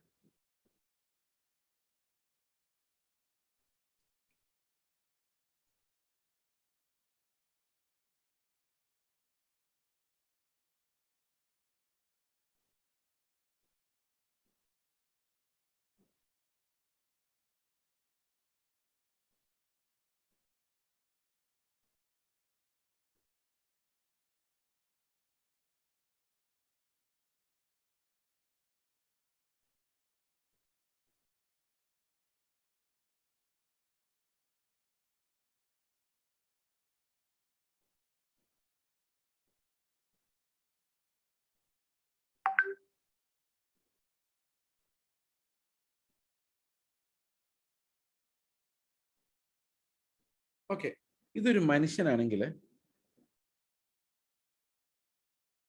ഞാൻ നേരത്തെ പറഞ്ഞ പോലെ അവന്റെ എല്ലാ തീരുമാനങ്ങളും അവന്റെ ശരീരവും മനസ്സും കൊണ്ട് ചേർന്നാണ് എടുക്കുന്നത്. ആത്മാവിനതിൽ പങ്കൊന്നുമില്ല. എന്നാൽ ഒരാൾ വീണ്ടും ജനിച്ചു കഴിയുമ്പോൾ എന്ത് സംഭവിക്കുന്നു വെച്ച് കഴിഞ്ഞാൽ ഈ ആത്മാവിന്റെ ഒരു ശബ്ദം ഇവൻ കേൾക്കാൻ തുടങ്ങും. വ്യത്യാസം മനസ്സിലായോ? ഇപ്പോൾ കഴിഞ്ഞ ദിവസം ഞാൻ അടിക്കുന്ന എക്സാമ്പിൾ പറഞ്ഞു, ഒരാളെ തല്ലുന്ന എക്സാമ്പിൾ പറഞ്ഞതാണ് എൻ്റെ ഓർമ്മ. പറഞ്ഞായിരുന്നു, ഒരാളെന്നെ തല്ലിക്കഴിഞ്ഞാൽ എന്നോട് ചിലപ്പോൾ എൻ്റെ ശരീരം പറയും തല്ലടാ തിരിച്ച്, മനസ്സ് പറയും വേണ്ട. ഈ രണ്ട് ശബ്ദം ഞാൻ കേൾക്കുന്നുണ്ട്. പക്ഷെ മൂന്നാമതൊരു ശബ്ദമുണ്ട്, അവനെ സ്നേഹിക്ക്, കരുണ കാണിക്ക്. ഇത് വരുന്നത് ആത്മാവിനാണ്. അപ്പൊ ആത്മാവിന്റെ വിശുദ്ധീകരണം എന്ന് പറഞ്ഞു കഴിഞ്ഞാൽ ആത്മാവ് നമുക്ക് എന്ത് ക്യാരക്ടറാണോ തരാൻ ഉദ്ദേശിക്കുന്നത് ആ ക്യാരക്ടർ നമുക്ക് ലഭിക്കുമ്പോഴാണ് നമ്മൾ അനുസരിക്കുന്നവരായി മാറുന്നത്. പുതിയ നിയമത്തിൽ ഏത് പ്രമാണം അനുസരിക്കണം അതിന്റെ പുറകെ നമ്മുടെ ഉള്ളിൽ അകപ്പെ വന്ന് നിറയണം. അത് നിറയണമെങ്കിൽ ആത്മാവിന്റെ ഫലമായി മാത്രമേ അകപ്പെ വരൂ, ഒരിക്കലും ജഡത്തിൽ നിന്നുണ്ടാവില്ല. അതുകൊണ്ട് വിശ്വാസം അനുസരണമായി മാറണമെങ്കിൽ എന്ത് സംഭവിക്കണം? വിശ്വാസം നമ്മളെ ക്രിസ്തുവിലേക്ക് എത്തിക്കണം. ഓക്കെ, ക്രിസ്തുവിന്റെ സ്വഭാവം നമ്മളിൽ ഉണ്ടാകണം. ആ സ്വഭാവത്തിൽ നമുക്ക് അനുസരണം ഉണ്ടാകണം. അല്ല നമ്മൾ കുറച്ച് മനുഷ്യ പ്രയത്നങ്ങൾ വിശ്വാസത്തോടുകൂടി ആഡ് ചെയ്യുകയല്ല, ഫിസിക്കലി പോസിബിൾ ആയിട്ടുള്ള ഒരു മനുഷ്യ ജീവിതത്തിലേക്ക് നമ്മൾ പോവുകയല്ല, നമ്മുടെ ശരീരം കൊണ്ട് ഇമ്പോസിബിൾ ആയ ആത്മാവിനാൽ മാത്രം സാധിക്കുന്ന യേശു ക്രിസ്തുവിന്റെ ദിവ്യ സ്വഭാവത്തിലേക്ക് നമ്മൾ പോവുകയാണ്. അതിനാണ് വിശ്വാസം ആവശ്യം. ഇനി ശുദ്ധീകരണം വിശുദ്ധീകരണം തമ്മിലുള്ള ഒരു ഇല്ലസ്ട്രേഷൻ ഞാൻ പറഞ്ഞിട്ട് ഇന്നത്തെ സെഷൻ നമുക്ക് അവസാനിപ്പിക്കാം. ഓക്കെ, കുറച്ചും കൂടെ വിശദീകരിക്കാനുണ്ട്. Let me try how as much as possible will do. ഒരു പാത്രം എടുത്ത് കഴുകി അതിനെ ക്ലീൻ ആക്കുന്നതിനാണ് നമ്മൾ ശുദ്ധീകരണം എന്ന് പറയുന്നത്. യേശുവിന്റെ രക്തം സകല പാപവും പോക്കി നമ്മെ ശുദ്ധീകരിച്ചിരിക്കുന്നു. ക്ലെൻസിങ് ആണ്. ഇനി അടുത്തത് വിശുദ്ധീകരണമാണ്. എങ്ങനെയാണ് ഒരു പാത്രം വിശുദ്ധമാകുന്നത്? കർത്തൃമേശയ്ക്ക് ഉപയോഗിക്കുന്ന പാത്രങ്ങൾ എങ്ങനെയാണ് വിശുദ്ധമാകുന്നത്? കഴുകുന്നോണ്ടല്ല, അതിൽ അപ്പവും പാനപാത്രവും നിറയ്ക്കുന്നോണ്ടാണ്. അത് രണ്ടും നിറയ്ക്കുന്നോണ്ടാണ്. ആ അപ്പത്തിന്റെ പാത്രവും പാനപാത്രത്തിന്റെ പാത്രവും നിറച്ചിട്ട് സ്തോത്രം ചെയ്യുമ്പോൾ അത് വിശിഷ്ട വസ്തുവായി മാറി. അതുപോലെ തന്നെ നമ്മളെ കഴുകി നമ്മളെ ക്ലീൻ ആക്കിയത് മാത്രമല്ല, ക്രിസ്തുവിന്റെ ദിവ്യ സ്വഭാവം നമ്മളിലേക്ക് ആത്മാവ് വഴി ഇങ്ങനെ പകർത്തി പകർത്തി തരികയോടെ ചെയ്തു. ആ യേശു ക്രിസ്തുവിന്റെ സ്വഭാവം നമ്മളിലേക്ക് പകർന്നു പകർന്നു വരുന്ന ആ പ്രോസസ്സിനെയാണ് നമ്മൾ വിശുദ്ധീകരണം എന്ന് പറയുന്നത്. അത് ആത്മാവിൽ നിന്ന് നമ്മുടെ പ്രാണനിലേക്കാണ് വരുന്നത്. പ്രാണനിൽ നിന്നതാണ് അനുസരണമായിട്ട് മാറുന്നത്. ചിലർക്ക് മനസ്സിലായി ഞാൻ പറഞ്ഞത്?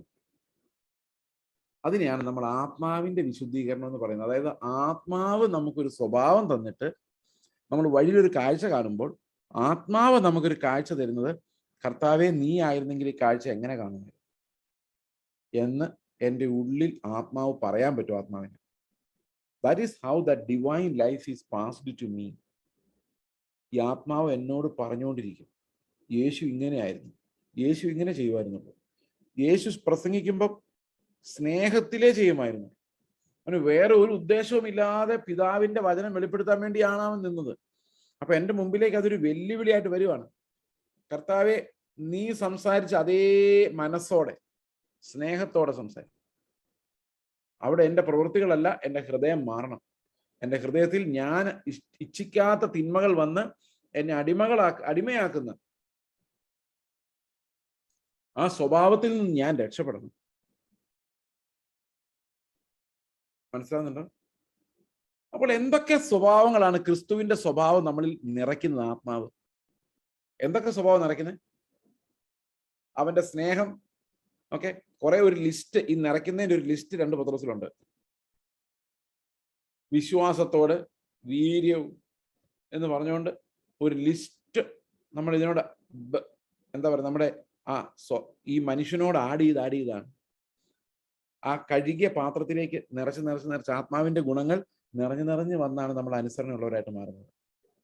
അപ്പൊ ഞാനൊരു സഹോദരനെ പോയി കണ്ട് കെട്ടിപ്പിടിക്കുന്നത് എൻ്റെ ഉള്ളിൽ അകപ്പെ വരുന്നോണ്ടായിരിക്കണം. മനസ്സിലായോ? അതാണ് യഥാർത്ഥത്തിൽ ക്രിസ്തുവിന്റെ ജീവൻ എന്ന് പറയുന്നത്. It is controlled by agape, the love of God. Okay, അപ്പോൾ അപ്പോസ്തലിക ലേഖനങ്ങളിൽ നമ്മൾ മനസ്സിലാക്കുന്നത് ദൈവത്തിന്റെ തെരഞ്ഞെടുപ്പ്. മനുഷ്യനെ എന്തിനു തെരഞ്ഞെടുത്തു? എഫേസ്യ ലേഖനം 1:4 പറയുന്നു, നാം അവന്റെ സന്നിധിയിൽ വിശുദ്ധരും നിഷ്കളങ്കരുമാകേണ്ടതിന്. അപ്പൊ നമ്മുടെ തെരഞ്ഞെടുപ്പിന്റെ ഒരു പ്രത്യേകത എന്ന് പറയുന്നത് നമ്മളെ ക്രിസ്തുവിനെ പോലെ ആക്കാൻ വേണ്ടിയാണ്. റോമാലേഖനം 8:28-29 എന്താ 28 എന്താ പറയുന്നത്? തന്നെ സ്നേഹിക്കുന്നവർക്ക്, ദൈവത്തെ സ്നേഹിക്കുന്നവർക്ക്, നിർണയപ്രകാരം വിളിക്കപ്പെട്ടിരിക്കുന്നവർക്ക് സകലതും നന്മയ്ക്കായി കൂടി വ്യാപരിക്കുന്നു. എന്താ ദൈവത്തിന്റെ ഉദ്ദേശം? അടുത്ത വാക്യം, അവൻ തന്റെ പുത്രനെ അനേക സഹോദരന്മാരിൽ ആദ്യജാതനാക്കേണ്ടതിന് അവന്റെ സ്വരൂപത്തോട് അനുരൂപരാകാൻ മുൻനിയമിച്ചിരിക്കുന്നു. അപ്പൊ കർത്താവ് നമ്മൾ എങ്ങനെ മുൻനിയമിച്ചിരിക്കുന്നത്? ക്രിസ്തുവിന്റെ സ്വരൂപത്തോട് അനുരൂപരാകാൻ. എന്തിനു വേണ്ടി? ഇപ്പോൾ ഏകജാതനായ പുത്രൻ ആദ്യജാതനായി മാറേണ്ടതിന്. ഏകജാതനായ പുത്രൻ എങ്ങനെ ആദ്യജാതനായി മാറേണ്ടത്? രണ്ടാമതൊരു കൊച്ചുണ്ടാകുന്നു. അപ്പൊ യേശു ക്രിസ്തുവിനെ, ഏകജാതനായ ക്രിസ്തുവിനെ പിതാവ് ആദ്യജാതനാകേണ്ടതിന് അവന്റെ സ്വരൂപം പോലെ സ്വരൂപമുള്ള കുറെ മക്കളെ ദൈവത്തിന് വേണമായിരുന്നു. ആ മക്കളെ ദൈവം തെരഞ്ഞെടുത്തിരിക്കുന്നതിന് തേജസ്സിൽ ക്രിസ്തുവിനെ പോലെ സ്വർഗത്തിൽ ഇരുത്താൻ വേണ്ടി. അതെന്ത് ഉദ്ദേശമാണെന്ന് ദൈവത്തിന് മാത്രം അറിയുള്ളൂ. നമ്മൾ ദത്തുമക്കളും കർത്താവ് ഒറിജിനൽ മകനുമാണ്. അവന്റെ സ്വഭാവം എനിക്ക് ഉണ്ടാകണം എന്നുള്ളതാണ് പിതാവ് എന്നെക്കുറിച്ച് കാണുന്ന സ്വപ്നം. യേശുക്രിസ്തുവിന്റെ രക്തം എന്നെ വീണ്ടെടുത്തെങ്കിൽ, അതെന്റെ വീണ്ടെടുപ്പായി മാറിയെങ്കിൽ ക്രിസ്തുവിന്റെ സ്വഭാവമുള്ളവനായി ഞാൻ മാറണം എന്നുള്ളതാണ് ദൈവത്തിന്റെ ആഗ്രഹം. അപ്പോൾ ആ കർത്താവിനെ തന്നെ നമുക്ക് തന്നിരിക്കുന്നത് എന്തിനു വേണ്ടിയാ? നിത്യതയിൽ നമ്മൾ കർത്താവിന്റെ കൂടെ സ്വർഗത്തിൽ ചെന്ന് ആ വലിയ സന്തോഷത്തിലേക്ക് പ്രവേശിക്കാൻ വേണ്ടിയാണ് നമ്മളെ വിളിച്ചിരിക്കുന്നത്. അവന്റെ സന്നിധിയിൽ നാം വിശുദ്ധരും നിഷ്കളങ്കരും ആകേണ്ടതിന് അവൻ ലോകസ്ഥാപനത്തിന് മുൻപേ നമ്മെ അവനിൽ തെരഞ്ഞെടുത്തു. ഓക്കെ, അപ്പൊ നമ്മുടെ ഉദ്ദേശം എന്ന് പറയുന്നത് കുറെ നാൾ ഇങ്ങനെ ജീവിച്ച് സമ്പാദിച്ച് പിള്ളേർക്ക് സമ്പാദിച്ച് വെച്ചിട്ട് സമാധാനമായിട്ട് നല്ലൊരു ബറിയിലൊക്കെ ആയിട്ട് അങ്ങ് കണ്ണടച്ച് പോകണം എന്നല്ല. നമ്മൾ ഈ സമയത്ത് മരിച്ചാലും സ്വർഗത്തിൽ പോകത്തക്കവണ്ണം പ്രത്യാശയുള്ളവരാകണമെന്നും നമ്മൾ ക്രിസ്തുവിന്റെ സ്വഭാവമുള്ളവരായി വിശുദ്ധീകരിക്കപ്പെട്ടവരാകണമെന്നും സ്വർഗത്തിലെ പൗരന്മാരെ പോലെ ഈ ലോകത്ത് ജീവിക്കണമെന്നും കർത്താവ് ആഗ്രഹിക്കുന്നു. മനസ്സിലായോ? അങ്ങനെ നാം അവന്റെ സാക്ഷികളായി മാറും. ഇങ്ങനെയാണ് നാം ഈ അപ്പോസ്തലിക ഉപദേശത്തെ കാണുന്നത്. അപ്പോസ്തലിക ഉപദേശത്തിന് പ്രധാനമായിട്ട് ചില ഘടകങ്ങളുണ്ട്. ഒന്ന് പാപത്തിന്റെ സ്ലേവറിയാണ്. ഓക്കെ, അത് നമുക്ക് സ്വയം രക്ഷപ്പെടാൻ പറ്റത്തില്ല, സ്വയം ദൈവത്തെ പ്രസാദിപ്പിക്കാനും പറ്റില്ല. 2, ഉപദേശ രൂപമാണ്, അപ്പോസ്തലിക് ഡോക്ട്രിൻ. അതായത് നമ്മൾ പ്രസംഗിക്കുന്ന വചനം ഒരിക്കലും മനുഷ്യനിലേക്ക് നമ്മളെ കൊണ്ട് ചെല്ലരുത്. മനുഷ്യനെ എമുലേറ്റ് ചെയ്യുന്ന രീതിയിലേക്ക് ആ നീതി പ്രസന്റ് ആകരുത്. ഒരു മനുഷ്യന്റെയും നീതി വർണ്ണിക്കപ്പെടരുത്, ഒരു മനുഷ്യന്റെയും നീതി ആഘോഷിക്കപ്പെടരുത്, അത് വെച്ച് ആരെയും പ്രലോഭിപ്പിക്കരുത്. കാരണം അതെല്ലാം മാനുഷികമായതാണ്. നമ്മൾ ക്രിസ്തുവിന്റെ നീതിക്ക് വേണ്ടി തന്നെ വിശക്കുകയും ദാഹിക്കുകയും വേണം. നമ്മൾ എല്ലാവരും ആ നീതിക്ക് വേണ്ടി ദാഹിച്ചാൽ നമുക്ക് ഒരു കാര്യം ഉറപ്പാണ്, വിശ്വാസത്താലാണ് നാം രക്ഷിക്കപ്പെട്ടിരിക്കുന്നത്. മനസ്സിലായോ? അപ്പൊ നമുക്ക് എന്ത് നീതിയാണ് വേണ്ടത്? മനുഷ്യൻ്റെതല്ല, ക്രിസ്തുവിൻ്റെതാണ് വേണ്ടത്. അങ്ങനെയാണെങ്കിൽ അത് എത്താനുള്ള ഒരൊറ്റ വഴി എന്ന് പറയുന്നത് വിശ്വസിക്കുക എന്നുള്ളത് മാത്രമാണ്. എന്താണ് വിശ്വസിക്കേണ്ടത്? ഞാൻ മരിച്ചു, ഇനി ജീവിക്കുന്നത് ഞാനല്ല, ക്രിസ്തു അത്രേ എന്നാണ് എൻ്റെ ഫെയ്ത്ത്. ആ ഫെയ്ത്തിലൂടെയാണ് ക്രിസ്തു എനിക്ക് വാഴുന്നത്. എല്ലാ സമയത്തും ക്രിസ്തു എനിക്ക് വസിച്ചാൽ ഞാൻ എങ്ങനെയാവും? പതുക്കെ പതുക്കെ പതുക്കെ ഞാൻ രൂപാന്തരം പ്രാപിച്ച് ക്രിസ്തുവിനെ പോലെ ആകും. ഞാൻ അവനെ അവനിരിക്കുന്ന പോലെ തന്നെ കാണുന്നതാകയാൽ അവനോട് സദൃശന്മാരാകും എന്ന് നാം അറിയുന്നു. We will one day be like him. അതാണ് നമ്മുടെ ഏറ്റവും എന്താ പറയുന്നത്, മനോഹരമായ പ്രത്യാശയുടെ നല്ല സ്വീകാരം. ഇത് മുറുകെ പിടിക്കാൻ ദൈവം നമ്മൾ ഓരോരുത്തരെയും സഹായിക്കട്ടെ. എനിക്കറിയാം കുറച്ചുകൂടെ ക്ലാരിറ്റി ഇക്കാര്യത്തിൽ വേണമെന്ന് എനിക്കറിയാം. ദൈവത്തോട് പ്രാർത്ഥിക്കാം. നാളെ വീണ്ടും കണ്ടുമുട്ടാം. God will make more clarification.